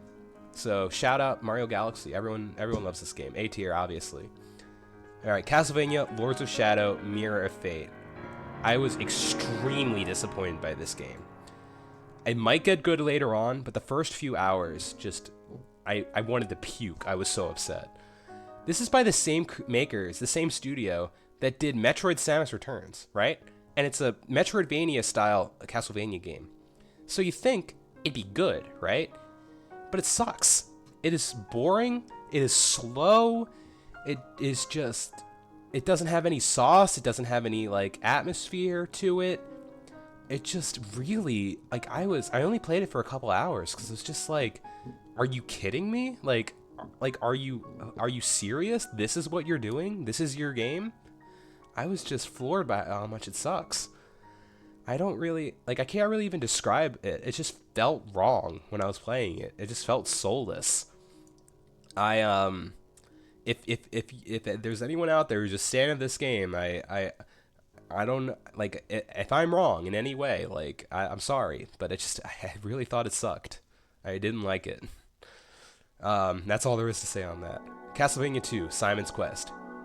C tier. High C. I like this game. I think it gets a bad rap. I think it's good. Fuck Egoraptor. Nah, I'm just kidding. I think it's good. I think Simon's Quest is good. AVGN, you know, he came around on it too. It's just, you know, it doesn't have... It was a different type of game than Castlevania 1. It's very much like Zelda 2, which I also think is good. But obviously, it's outclassed. It tried to do Metroidvania, but in an era where it just couldn't. It just, you know, the original Metroid is better than it. Simon's Quest tried to do something different, tried to be more story focused. It just doesn't hit. It just doesn't hit the way it's supposed to. But that doesn't mean it isn't worth anything. If you like Castlevania, I highly recommend you give it a try, because it is worth playing. It just, you play it and you know that it has been outclassed. You know, and that's okay, because gaming is always striving to be better. But you have to play these games that are kind of shitty in order to understand like how far gaming has come, and to understand how gaming like works. You know, it's important that you play games with like a wide berth. So this is an important game, Simon's Quest. I don't think it deserves to be in B tier, but it's good. And also, I have too many games in B tier already. I need to fill out my C tier a little bit more. But it's good. It's good. It's just, you know, it's outclassed. Everyone knows this. So yeah. Next up, Mega Man 2. Mega Man 2 is going in B tier over Mega Man 1. Why isn't it in A tier or S tier? It's the one, isn't it? I don't know. That's just, it's my list, asshole. No, I'm just kidding. But I'm not kidding. Fuck you. No. It's just, I don't know. It's good. I loved it. I just didn't like, I don't know. It's not Mega Man 0. It just didn't wow me, you know? The music's great. The atmosphere is great. It's way better than the first one. It's just, I feel like it's a little too overrated for a Mega Man game. I think the other ones in the classic series do it better. Like, next one on the list, Mega Man 3. That's an A-tier game. Why isn't this one loved more than Mega Man 2? I know Mega Man 2's got the epic Wily level that everyone loves. But in my playthrough, I didn't get to that far, because this game's hard as shit. And for these three games, Mega Man 1 and 2 and 3, I did these little stream challenges where I would just try to like beat one level and just call it a day. That's what I did for each one. And I did a sampling of each main level in the game before the Wily stages. So maybe Mega Man 2's Wily stages are way better than 3. But I just think 3 is better. The boss design's better, the levels are good, you get the slidey mechanic. It's just better. It's better than 2. I'm sorry. I think people should think it's better than 2, because it is. Mega Man 4, 5, and 6, I'll play them eventually. I played them when I was a kid, but I don't really fucking remember them too well. I think 6 is really good. But we'll get there someday when we get there. But 3, as of right now, of the original series, in my adulthood replays, it's the best one. Full stop. Sorry, Mega Man 2 heads, but 3's better, and you just gotta deal with it. Sonic Unleashed. I played this game. If this game, it's hard. It's hard. It's hard to be a Sonic fan, because Sonic Unleashed, it's going in B tier. It has the best. Like, everyone knows this game. It has the best like Sonic levels. Like the Hawaii one, oh my god, is it good? The final level, oh my god, is it good? The the ice one, Rooftop Run, oh my god, it's incredible, right? They're high octane. The music is some of the best in the entire Sonic series. It is like unparalleled how good this fucking game's music is. But the Werehog. I try so hard to be apologetic to that fucking Werehog, and every time I play this game, he betrays me. I streamed this game, and I got so fucking pissed at the Werehog. Oh my god. I try so hard to like the Werehog. I'm such an apologist for the Werehog, and I honestly think it's better than people give credit for. A lot of people put this game in D or F tier because of the Werehog. Not me. I'm an apologist for the Werehog. I think it was a good try, a good attempt. They just really shat the bed in the later stages of the Werehog. Like, because they're so long, and they're boring. It's just, make it fun. Give us more bosses. If the Werehog was like a boss rush, or just like a spectacle fighter, or like, if the game came out a little bit later and borrowed more from like Dark Souls than it did from God of War, then I feel like they really would have had something special with the Werehog.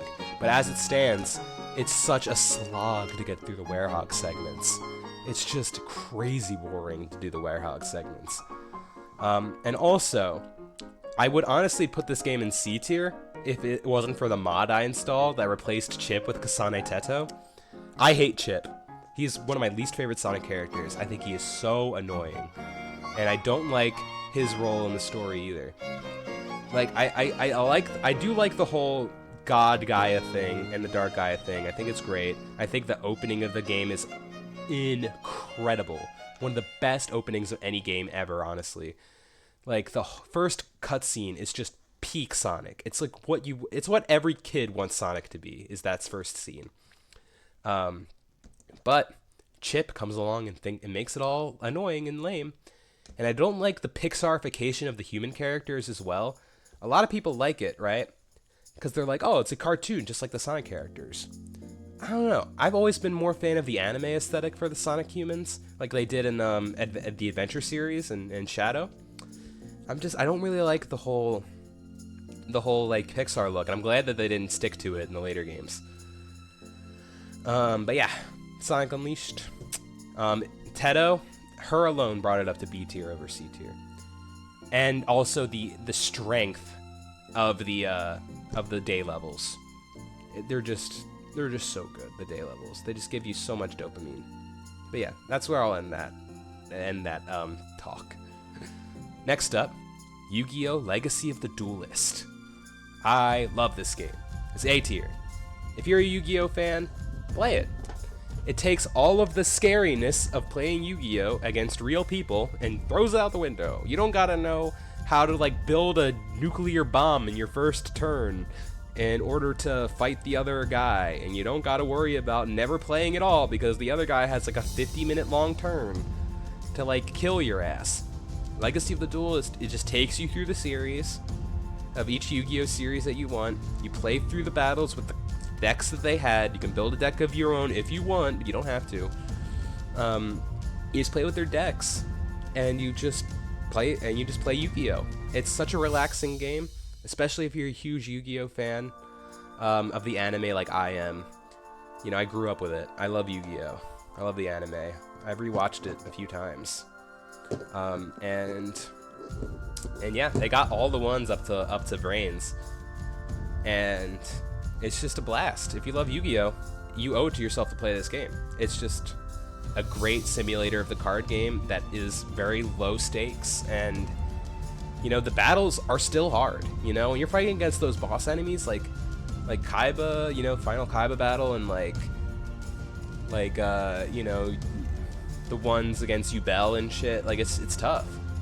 But you know, it's gratifying when you win because you can actually use real strategies, and you're limited. You know, you can't use these OP ass cards like Ash Blossom and shit, you know, to just win games automatically. You have to use these shitty early Yu-Gi-Oh! Cards that like have like the lamest effects, but you innovate, you know, and you feel like sometimes. I hate to do the whole game reviewer like, it made me fucking feel like I was Spider-Man. But god damn it, I felt like I was Yugi sometimes in this game, where I would be like, ha, you bitch! You fell right for my trap! I outsmarted you! You know? So yeah, and it's just a nice game to unwind to after a long day. Honestly, I gotta play more of it. But yeah. That's Yu-Gi-Oh! Alright, next up. This is a big one. Another top 5 of all time game for me. Nier Replicant. Oh my god, is this game good.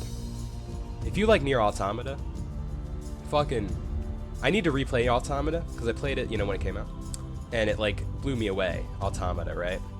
And I never played the prequel, Replicant, until 2024. And Replicant is the entire reason I wanted to add 2024 onto this tier list. Just so I could talk about Replicant for a second.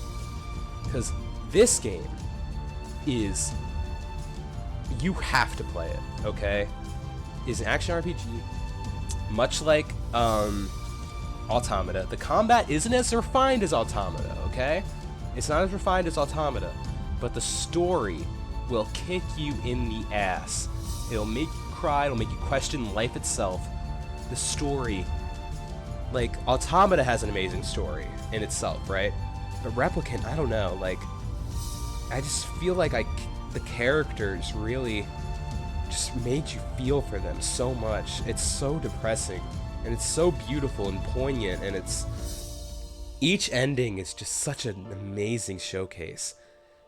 And getting to those extra endings, like I have never gotten every ending in Automata, which next time I play Automata, which is maybe this year, I'll play through Automata again and get all the endings.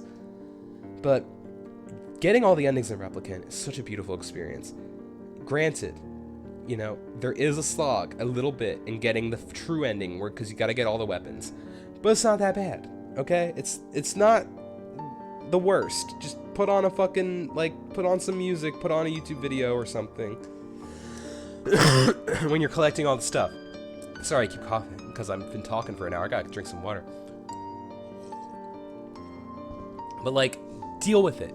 Deal with the slog, okay? Because you are in store for one of the most beautiful end of Evangelion-ass, surreal-ass, like, heartfelt, soul-crushing, like, great finales. Oh, I love this fucking game. Nier Replicant. Kaine. What a character.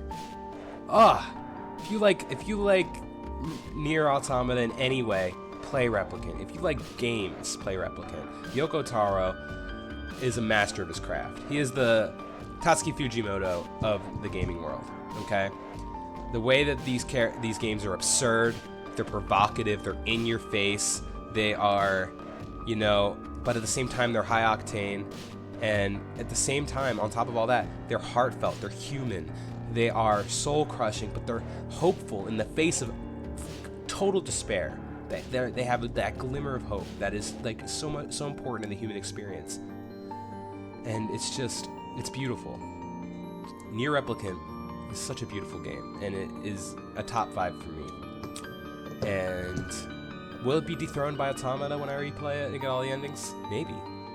But honestly, I don't think it will, because the game really just struck a chord with me, like, in my heart of hearts when I played it and got all those endings. And the music, I think it has better music than Automata, I'll tell you that. Like, I can't even, I can't describe to you how good the music is. Just go listen to the soundtrack and just be floored by it alone. The boat segment with the boat lady, oh my god, I won't talk about it more, but, like, play Replicant. The sets, okay, it's a smaller game than Automata, okay, but it does so much with it. Like, each location outside of the main hub world is just oozing with personality, oozing with atmosphere, oozing with significance, showcasing the plight of these people, the last of their kind, and the reveal, the huge reveal, and then playing the game in the other endings post the reveal with the added context, and then seeing, like, the hearts of these shades now that you can understand their speech. Oh my god. I have to shut up and talk about other games. But play Replicant, for the love of God. You will not be disappointed. Replicant and Final Fantasy VI, before I even talk about the rest of these games, Nier Replicant and Final Fantasy VI are the best games that I played. Replicant's the best game I played in 2024. Final Fantasy VI is the best game I played in 2025. Okay, there you go. There's a game on here that I feel like has the potential to be better, right? You know, spoiler alert. But it's not finished yet. So we have to see if it sticks the landing. But we'll get to that when we get to it. Next up, Rocket League. I love this game. Just like Fortnite. You know, you're gonna have a good time when you play Rocket League. It's silly. It doesn't care if you're good. Nobody's truly good at this game, I believe in my heart of hearts. It's just a fun little game. You know? It's like an arcade type game. You just play it with your pals and you have a good time. I love Replicant for, I could write a book, you know? But, like, Rocket League, I'm just like, it's fun. Who cares? There you go. A tier. Fuck you. Next up, Phantasy Star 2. Okay. Phantasy Star 2. It should be S tier, like 1. Honestly, it should be better than 1. In a lot of ways, it is better than 1. But I'm only going to put it in A tier for a few reasons. 1, the dungeons are too convoluted for their own good. Everything looks the same in them, and they have all these doors that go nowhere. There's not a lot of visual cohesion. And like, if you don't use a guide, you're gonna kind of be fucked, right? But let's get that button there, okay? The atmosphere, unparalleled. Oh my god, is the atmosphere good in this game? The music, so unique and so good. The music in this game is 100 million times better than the music of Phantasy Star. And Phantasy Star 1 had good music too, it's just very 8-bit music. But very good. But Phantasy Star 2, I've never played a game from the 16-bit era that has music like this. I don't know how they did it, but play it for yourself and you'll know what I mean. The music is just gorgeous. The opening theme, like, brings me to tears. Just the opening theme. The plot of this game is also very ahead of its time. This game was the first RPG that came out on the Genesis, and one of the first Genesis games at all. You know, this game predates Final Fantasy IV, but it has a story that's like on par with it in terms of like just how like ahead of its time it is, and how like it really challenged conventions for the time. Nay, if you know, you know. I won't spoil anything in these lists, but I really love Phantasy Star 2. The reason why it's not an S tier: 1, like I said, the dungeons. 2, the grind. I played this game with an improvement patch mod that made the grind less than it originally was, but even then, I still had to grind like to the moon and back. Like, I had to grind so much. This game is hard, and it just has so many difficulty spikes, and it does not have good progression at all. It just doesn't have good progression. Final Fantasy IV is a hard game, but I never had to grind. Like, the progression in the Final Fantasy games should be studied, because the only game I ever had to grind in Final Fantasy is 2, but I love Final Fantasy 2. It's not on this list because I played in 2023, but if it was, I would honestly put it in S tier. I think Final Fantasy 2, everyone who hates it is just a coward. Like, that game is great and is insanely ahead of its time for the 80s. Are you kidding me? Like, no other game in the 80s was having a plot like Final Fantasy 2 does. The way it has hope in the face of fear, kind of like Nier Replicant. Final Fantasy 2, I could do a whole hour-long video on. I think that game is not loved the way it should be, but that's besides the point. That's besides the point. I'm talking about Phantasy Star 2. Phantasy Star 2 is amazing, but the grind it's one of the most grindy games I ever fucking played in my life. One of the games on here is almost as grindy. Now I think about it. Final Fantasy, actually, the first few games do have a lot of grinding in them. Now I'm thinking about it. But Phantasy Star 2, the grind is insane. But if you're willing to look past it, and if you're playing with like an easy mode mod or something, and with a lot of like with a lot of fast forwarding features in the modern day, honestly, why don't these games get remade? Make a remake of Phantasy Star 2, 1, 2, 3, and 4. I haven't played 3 and 4 yet. I know I'm gonna like shit my pants when I play 4, and it might even crack my top 5 or my top 10. I don't know. I haven't been there yet. I haven't gone to that point yet. Because after I played Phantasy Star 2, just other games happened. I just didn't play it. Feel like playing 3. Maybe this year I'll get to 3. I don't know. But Phantasy Star 2, I'm done talking about it. It is what it is. It's a great game. I highly recommend you play it, but just know that the grinding is insane. Next up, Sonic Rush. Sonic Rush is it's an S tier. I love this game. Sorry. I know the bosses suck. They do. But it rules, okay? I've played this game a lot throughout my life. I was always more of a Sonic kid than a Mario kid. I've replayed the Sonic games a lot more than I've ever played the Mario games. And Sonic Rush is one of my favorite Sonic games. I can't really... It's hard to say what my favorite Sonic game is. Probably Sonic 2 for Genesis is probably my favorite Sonic game, but even then, like, I feel weird saying that, because, like, I love so many Sonic games, like, on par with that one. Sonic Rush being one of those. Sonic Rush, in terms of personality, it's hard to say that there's a Sonic game that is more Sonic than Sonic Rush. Like, the attitude of it, the music, oh my god, Jet Set Radio guy, right? Hideki Nagayuma. Like, the music is... I listen to the soundtrack all the fucking time. The music is so good. It has Blaze in it. It's Blaze's introduction. Like, need I say more? This game rules. Any haters of this game don't understand it. Yeah, the bosses suck. Who cares? The bosses aren't even that bad. Fuck you. This game rules. It's an S tier. This current playthrough I did of it, I didn't beat the game, Because I just, you know, I felt, you know, it's just like, I'll play some levels, you know, and then I'll be done with it.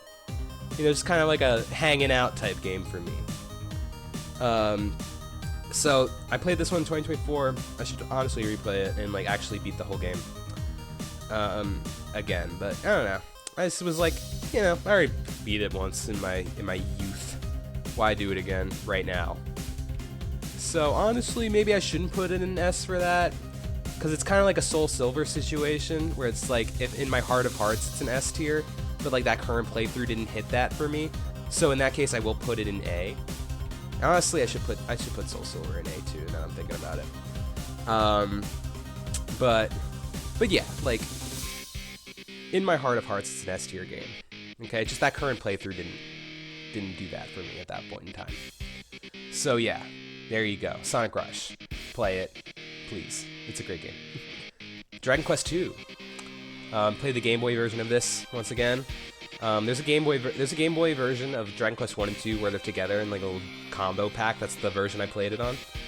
It's gonna B tier over the original Dragon Quest actually. At this point in my list here, the rankings on the tiers like are kind of mishmashed a little bit,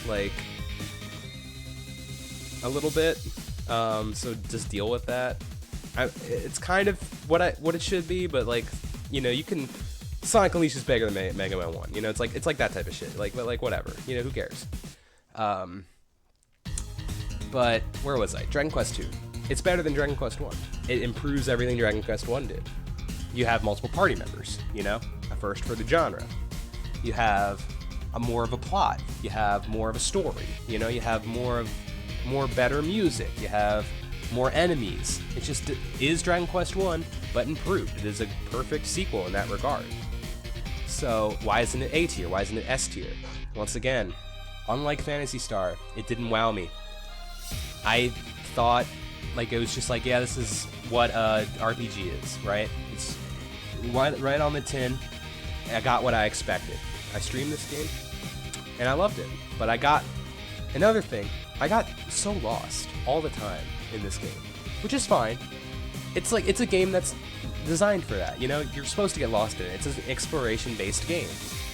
But in my RPGs, I care a little bit more about, like, adventure than I do exploration, if that makes sense. I already had this song on. Who cares? I love this song. It's Love You, the Fairies theme from Homestuck Volume 8, in case you care. But anyway, yeah, Dragon Quest II, B tier. It's a solid game. Recommend it if you like RPGs. I recommend you play the new version. I'm sure it's great. I haven't played it. I want to play the new version someday. Someday I'll play it. I don't know. Final Fantasy 1. S tier. Sorry. Final Fantasy 1. I played it on a whim a little, like in 2023, and it blew me away. I was like, I thought it was kind of be like Dragon Quest. I played it after I played Final Fantasy 1. I played Dragon Quest going in expecting it to be a certain way, and I got what I expected. Final Fantasy, I expected it to be like that. I was like, I'm going in and playing an early. I played the Dawn of Souls version for one, but I played it. I was like, this is an old game. It's the first Final Fantasy game. Whatever, right? At this point in my life, when I played Final Fantasy 1, the only Final Fantasy game I ever played was 13 when I was a kid, and I loved 13. I do not accept any 13 slander, okay? Eventually, in my Final Fantasy run-through, I will get to 13, and I'll stream it, and I'll let everyone know how much of a perfect game that really is. But anyway, back to Final Fantasy 1. I came into it being like, oh, it's an old game, you know? It's great to play old games for like, homework, you know? Like, you know, you gotta do your homework if you're a gaming fan. And like, old games are beautiful, you know? They're beautiful experiences. But I was just like, oh, it's just gonna be a game that I'll accept for what it is for the time, right? I couldn't have been more wrong. This game blew me away. Like, it's over Phantasy Star, I'm sorry. This game, just, because of this game, I was like, oh shit, Zelda? Hold on. I don't want to get sued by Nintendo. Give me a second. Bye. Okay. Okay, fucking Final Fantasy 1, like, it's great. It's a great game. Great game. Blew me away. It had more of a plot than I was expecting. The ending was crazy. Ahead of its time for the era. Like, so good. I loved it. Really reminded me, like, of, like, just the whole time travel thing. Oh, it was really cool. I don't know where... I was gonna say it reminded me of Gundam, but that doesn't really make sense. It reminded me of Gundam in the way where it was like, I'm an insanely huge Gundam fan. Okay, I love Gundam so much. But like when I first got into Gundam, I started with the first series, right? And I was like, it's an old anime. I'll love it for what it is, but I won't be blown away by it. I couldn't have been more wrong. It like changed the fucking chemistry of my brain, right? Final Fantasy 1 did the exact same thing. After playing Final Fantasy 1, I was like, okay, now I have to play every single Final Fantasy game in a row. I have to play them, you know, like in order of how they came out, like in life. And I have been doing that. Like, obviously I've been playing other games in between, but I'm committed to continue playing each game in order. And yeah, like, oh fuck. Oh, never mind. I thought I missed For the After Years, but I never actually did play that game. I will play For the After Years eventually. Because I kind of broke my rule because I played Crisis Core right after 7 instead of playing 8 right after 7. I just wanted more of the 7 world, right? So now I'm kind of more nebulous in my rule. Like I'll play like the sequels and shit even if they came out way later. So I do got to go back and play For the After Years eventually, and I will. But anyway, that's not. I'm talking about Final Fantasy 1. I love Final Fantasy 1. Okay, end of story. It's a great game. I highly recommend you play it. If you care about RPGs at all, you owe it to yourself to play Final Fantasy 1. It's better than Dragon Quest 1. Sorry, Dragon Quest heads. It's better than Dragon Quest 1. It's fantastic. The Black Mage, come on. Name a more perfect character design. I dare you. Okay, moving on. Let's move on.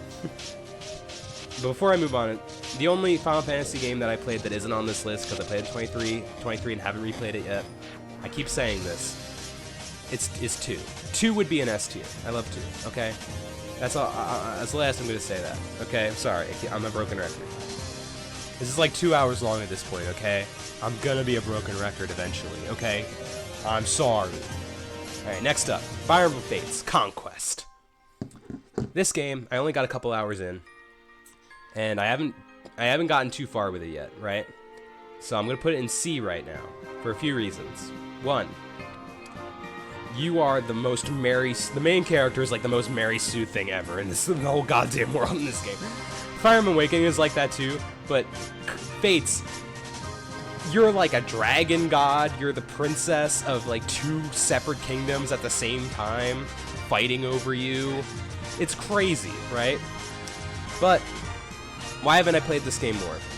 A couple reasons. One, I just moved on to other games because I wasn't really feeling it in the first few routes, but I still do want to go back and finish this game. And 2, I played on hard mode, and that was a huge mistake. I thought after playing Echoes, like I was a seasoned Fire Emblem player, and I was like, I can handle hard mode on anything, I don't care. But this kicked my fucking ass. It's insane. Every battle was such a nightmare. So, when I play it again, I'm gonna play on normal mode, but I'm still gonna play Classic, okay? Don't worry, I will play on Classic. But I'll play on normal mode, because I don't need that stress in my life.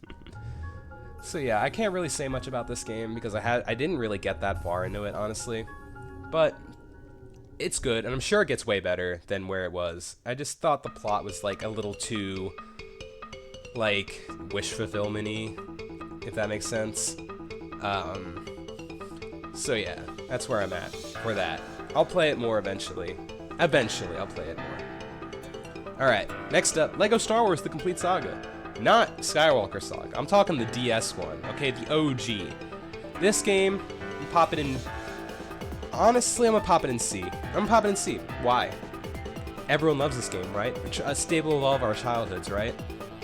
I need more games in C. 1, okay? 2. like, it's outclassed. Just play Skywalker Saga. Play the later ones in the series, right? Don't play the DS version. It's not the best version of the game anyway, right? But come on, nostalgia. Like, we all played this game when we were kids. It's a great game. It's fun. It's goofy. It's, you know, it's the core 6 good Star Warses. I didn't beat this game when I replayed it. I just played through the episode 1 segment, and then I was just kind of like, oh, okay, I got my fill of Lego Star Wars. I'm done. Lego games in general, like, they don't really do it for me the way they do it for other people. Like, in my own life, I've only really played Lego Star Wars and Lego Indiana Jones. I have not played any other Lego games. Because I don't really care. Like, you play one, you play them all, in my opinion. Just with different skins, right? And I only had Indiana Jones Lego because I got it at Kmart, you know, when I was like, you know, like 7. And I probably would not get it today. You know, I'm not gonna play Lego Indiana Jones. Why do I care, right? But Lego Star Wars, that's something special to the heart. You know, you gotta replay that game when, you know, in your adult life. But it is what it is. It's better for other people than it is for me. Sorry. It's a game that I don't really feel like changed the game of the industry, even though other people can kind of feel like that. So it's just C for me. It's fine. Okay? Pokemon Fire Red, B. That's a B tier. Okay? In my heart of hearts, A tier, right? But just like Soul Silver, I replayed Fire Red at the beginning of 2025. I got to like the 7th gym, and then I just was like, whatever. Just like Soul Silver, I was just like, I'm done. I don't really feel the need to grind out the rest of these levels to like fight the final boss. Who cares? I've done it before. I've done it 100 times before. I wasn't even doing a Nuzlocke challenge, you know, I was just doing a regular run through just to like chill and have fun. I was playing other games, and I was just like, Fire Red fell by the waysides, right? That's how a lot of these things go with Pokemon for me. I play for a while, and then I just stop. So Heart of Hearts, it's an A tier game. Fire Red is the way to play the original games. I'm not no Gen 1er that's like, oh, I'll play the original Game Boy Pokemon games. Sorry, but they're poorly designed. Like, they're important for the history of games, but it's poorly designed. Play the Game Boy remakes, dummy. The GBA ones, I mean. Because Fire Red is great. It's fantastic. I love Fire Red. And Leaf Green. I love that one, too. Just, you know, this playthrough, I was just like, whatever about it. I don't care. Alright, next up, Final Fantasy III. The only Final Fantasy, except from Crisis Core Reunion, that I'm putting in B tier. Why is that? You're shocked, right? Final Fantasy III. I played the 3D remake for the DS. It's great. It's a great game, right? It's just everything 3 does, 5 does 100 million times better. And that's just the whole thing, right? 3 introduced the job system, right? 1 had kind of a job system, but like you pick your job at the start of the game and that's it, right? 3 change your jobs, right? 5 did jobs 100 million times better, right? 3 has the crystal story, like 1. So, one thing I could do an hour-long video about, because I find it very interesting, is that Final Fantasy, the original 6 games, right, is kind of split into 2 trilogies, in my opinion, in my mind at least. 1, 3, and 5 is its own trilogy, and then 2, 4, and 6 is another own trilogy. Why is that? Because 1, 3, and 5 is the job system, right? They're all based off job systems, they're all based off of crystal collecting, right? But 2, 4, and 6 is more story-based. It's more story than anything else. It's, 2, 4, and 6 experiment more on story, 1, 3, and 5 experiment more on gameplay. So they're kind of like spiritual trilogies, in my opinion. But anyway, 3, it didn't change the game like Final Fantasy 1 did. And it just is outclassed by 5, you know? 3 has a lot of grinding in it, and it has just some moments where it's just like kind of a slog to get through. But it's not a bad game. I'm not going to say it's a bad game. I highly recommend you play it. It's a great game. The music, the Eternal Wind theme, I listen to that theme like every day of my fucking life. It has one of the best overworld themes of any Final Fantasy game. Outclassed, honestly, only by 6 with Terra's theme, really. Like, The overall theme in 3 is just perfect. Eternal Wind, oh my god, I love it. Especially the Distant World version. Listen to that version, you're in for a treat, let me tell you. But yeah, that's all there is to say about 3. It's got a nice plot. I like the final boss. It's just everything that it did, 5 did better, you know? It doesn't have its... I feel like it doesn't have much of an identity outside of a lot of the other Final Fantasy games, because what it did, it tried to do everything 1 did, but better, and it, on paper, it succeeds at that, right? On paper, it does everything that 1 did better. It's just that 1, I just feel like, has that experience, you know, as being like the first of its kind, that I feel like 3 was just borrowing from it a little bit. And it just didn't outclass 1 in a way that I feel it matters. But 5 outclassed 3 just in so many ways. It's crazy how much 5 outclassed 3. But yeah, that's all I have to say on 3. Next up, Baldur's Gate 3. Another 3. Now, don't kill me. Please don't kill me. I'm putting this game in B tier. Why is that? Don't kill me. I know. I already see you putting you're already sharpening your pitchforks and your torches and shit. This game is a great game, right? I won't deny that. I didn't beat this game, right? I didn't beat this game. I played it with some friends, but I played Dark Urge, right? And I got to a point in my Dark Urge where I was forced to kill all of the NPC party members, and I just and I couldn't get out of it, and I was just really upset by that. Because after that, I was just like, why do I even care? I don't have any friends anymore in this game. Like I had, you know, I was playing with my IRL friends, but like there was just no story reason for me to continue. But that's my own fault, right? If I replay the game, I do really one day want to replay this game and it'll probably go up to A or S, honestly. But I can't. I just don't feel like doing that right now. The wind was taken out of my sails when I played it. It's got great graphics, right? It's got amazing graphics. But that's another thing that kind of bugs me about the game. Bug. What was that thing I said? Bug. The game is buggy as all hell. It's not optimized correctly. Any game over 100 gigs, you can expect, yeah, honestly, I'm sorry, it's C. For the bugs alone, it was so annoying. Every time I booted up the game, it took so long to load. And anytime I entered a new area, I had to watch every single little asset come into the game, you know, each one. And I was playing on like ultra low settings, by the way. I wasn't playing on high settings. I have a pretty good PC, you know, I can play games pretty easily on this PC. It's not top of the line or anything, and I built it like 3 years ago. But like, and even then I didn't spend that much money on it. You know, I'm a poor little individual, but like, you know, it's not the worst. I can play most games on medium to high, right? But like, I play it on lowest settings, and Baldur's Gate is just chugging along. It just really killed a lot of the enjoyment for me, just having to wait so long to do anything. And I didn't really like the UI either. But that being said, I really want to give this game another chance, because the characters are very, very, very good. You know, I love the characters. Like the main group, right? Love them. Love Asterion. Love Shadowheart. Love Karlach. You know, they're great. So one day when I give this game a true try, you know, I do a solo run. I don't pick Dark Urge. I make my own little sexy, you know, like goblin elf or whatever. And I bang everyone, and I have a great time, and I have fun. It'll probably go up to S or A. It might not go up to S. I still have my problems with the UI and stuff, but it'll probably go up to A. It's a good tactical RPG. You know, it's very true to what D&D is. It feels like you're playing D&D when you play it.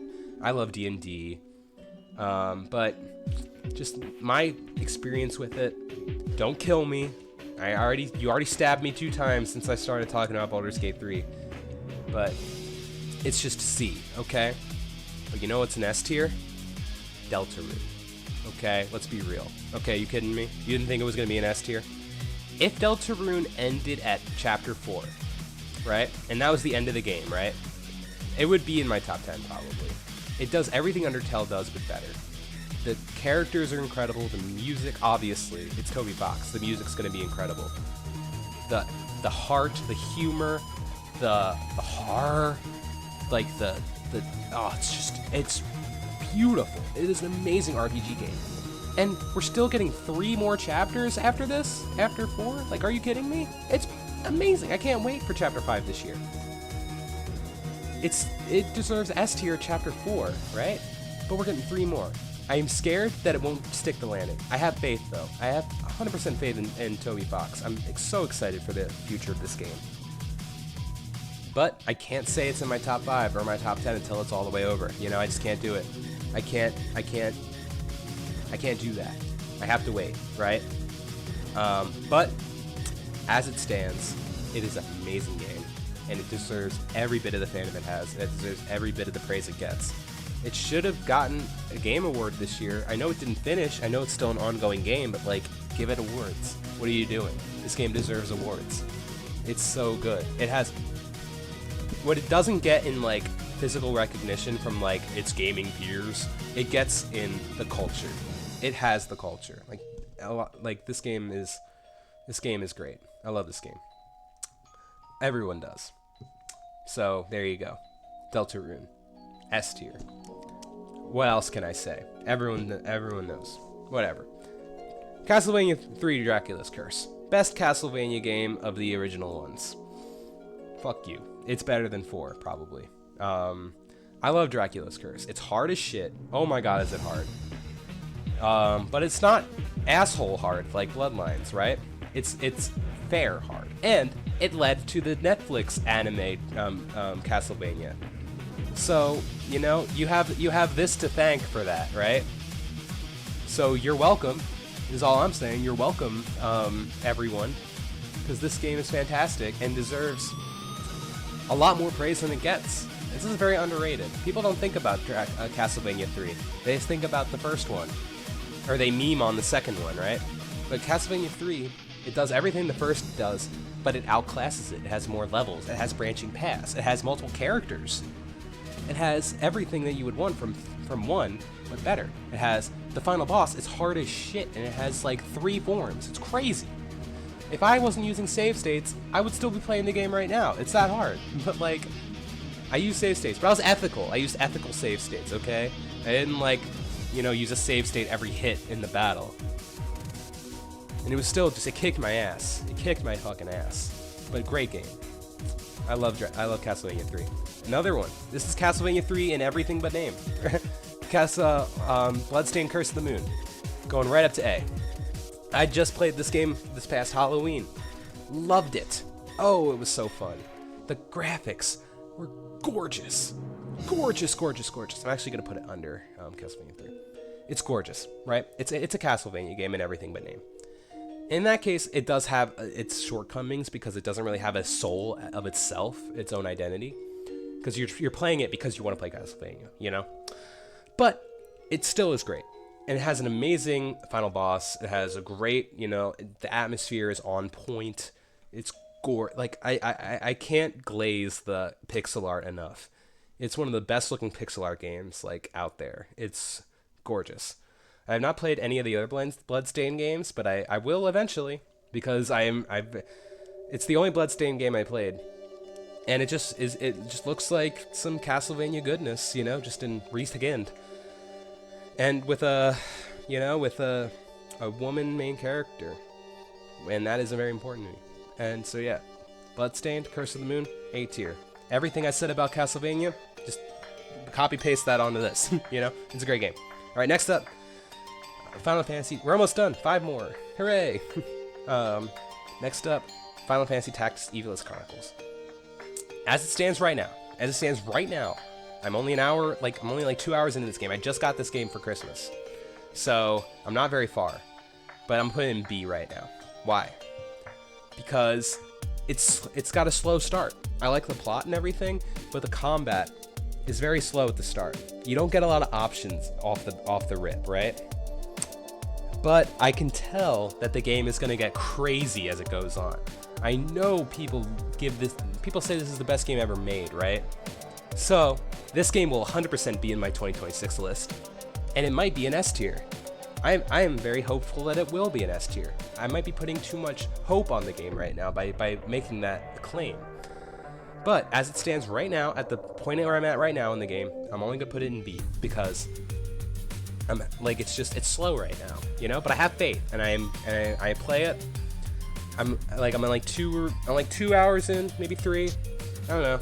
I play it like it's like my nighttime game, you know. I lay in bed, I have my Switch out, and I play it. And I'm glad that it came out for Switch 1. Like fuck the Switch 2, right? But yeah, Final Fantasy Tactics. I'm excited to play more of this game. You know, I am very excited to play more of the game. I can't really get into the game a lot because, you know, I haven't played much of it. But I have a feeling it's gonna really climb the ranks. So don't kill me, okay? I know it's better than it is. Okay. Etrian Odyssey Untold. So this is the other Atlas game I was talking about. This game, I'm putting C. Why is that, right? It might be... I only played for a few hours. It just wasn't my thing, you know? I thought it was cool.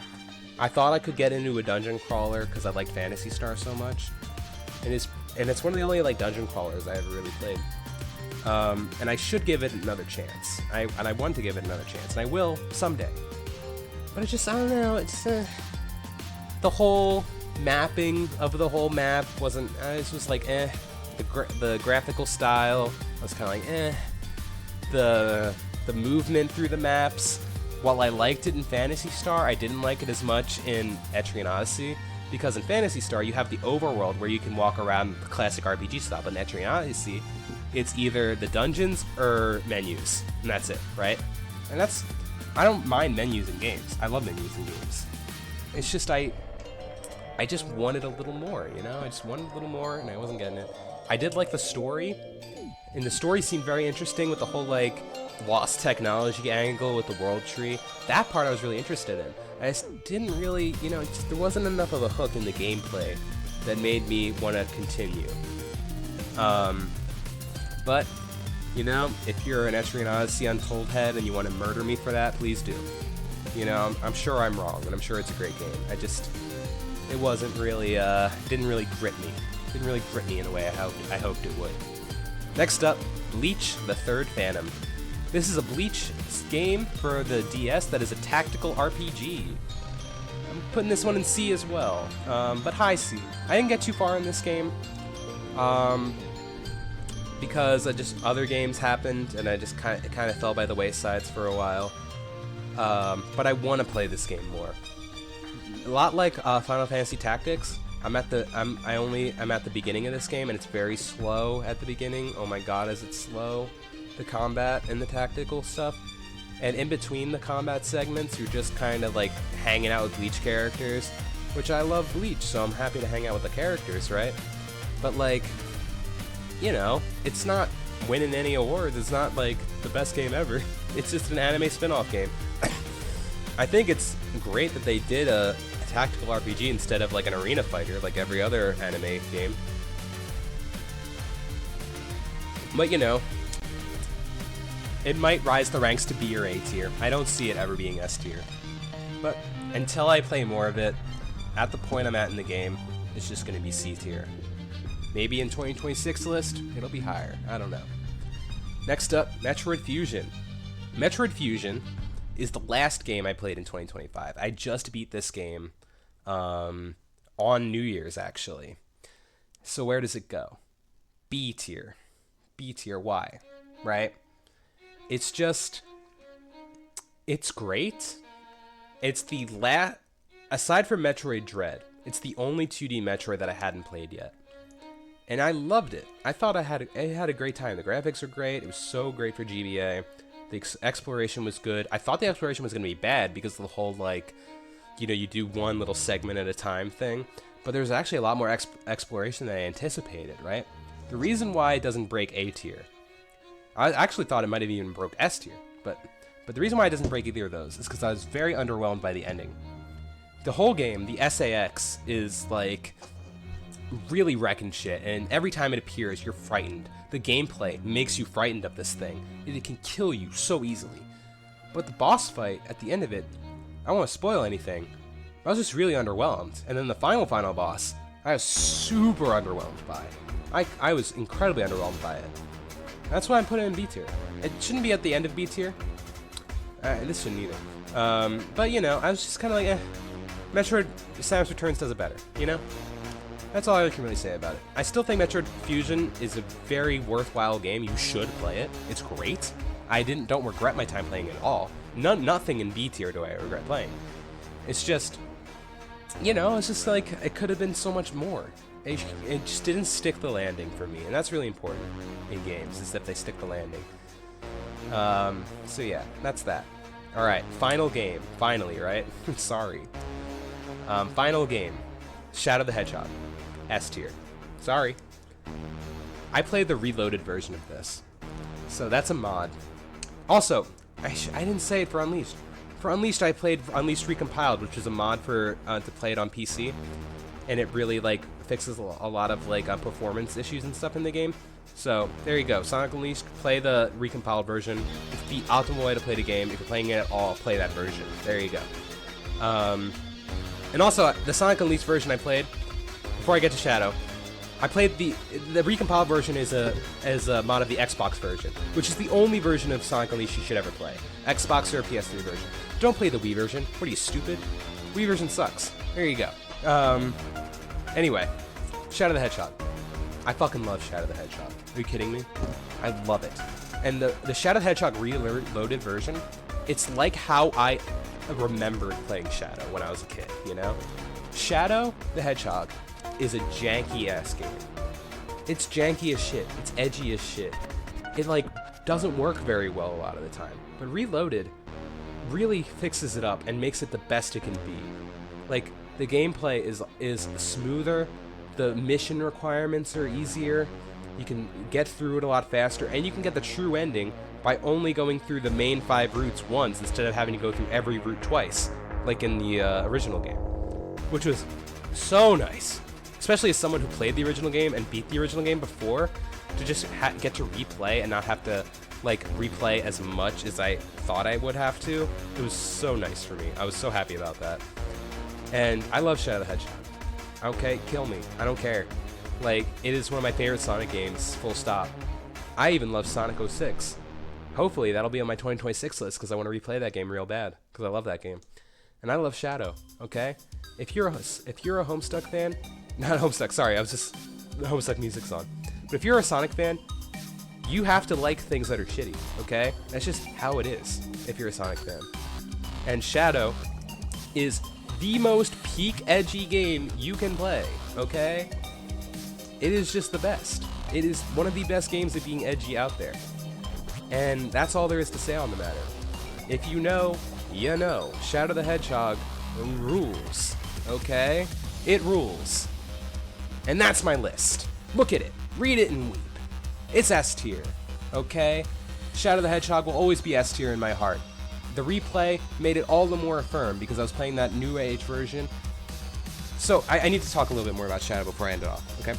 Because Sonic Heroes, I love to death. I love Sonic Heroes to death.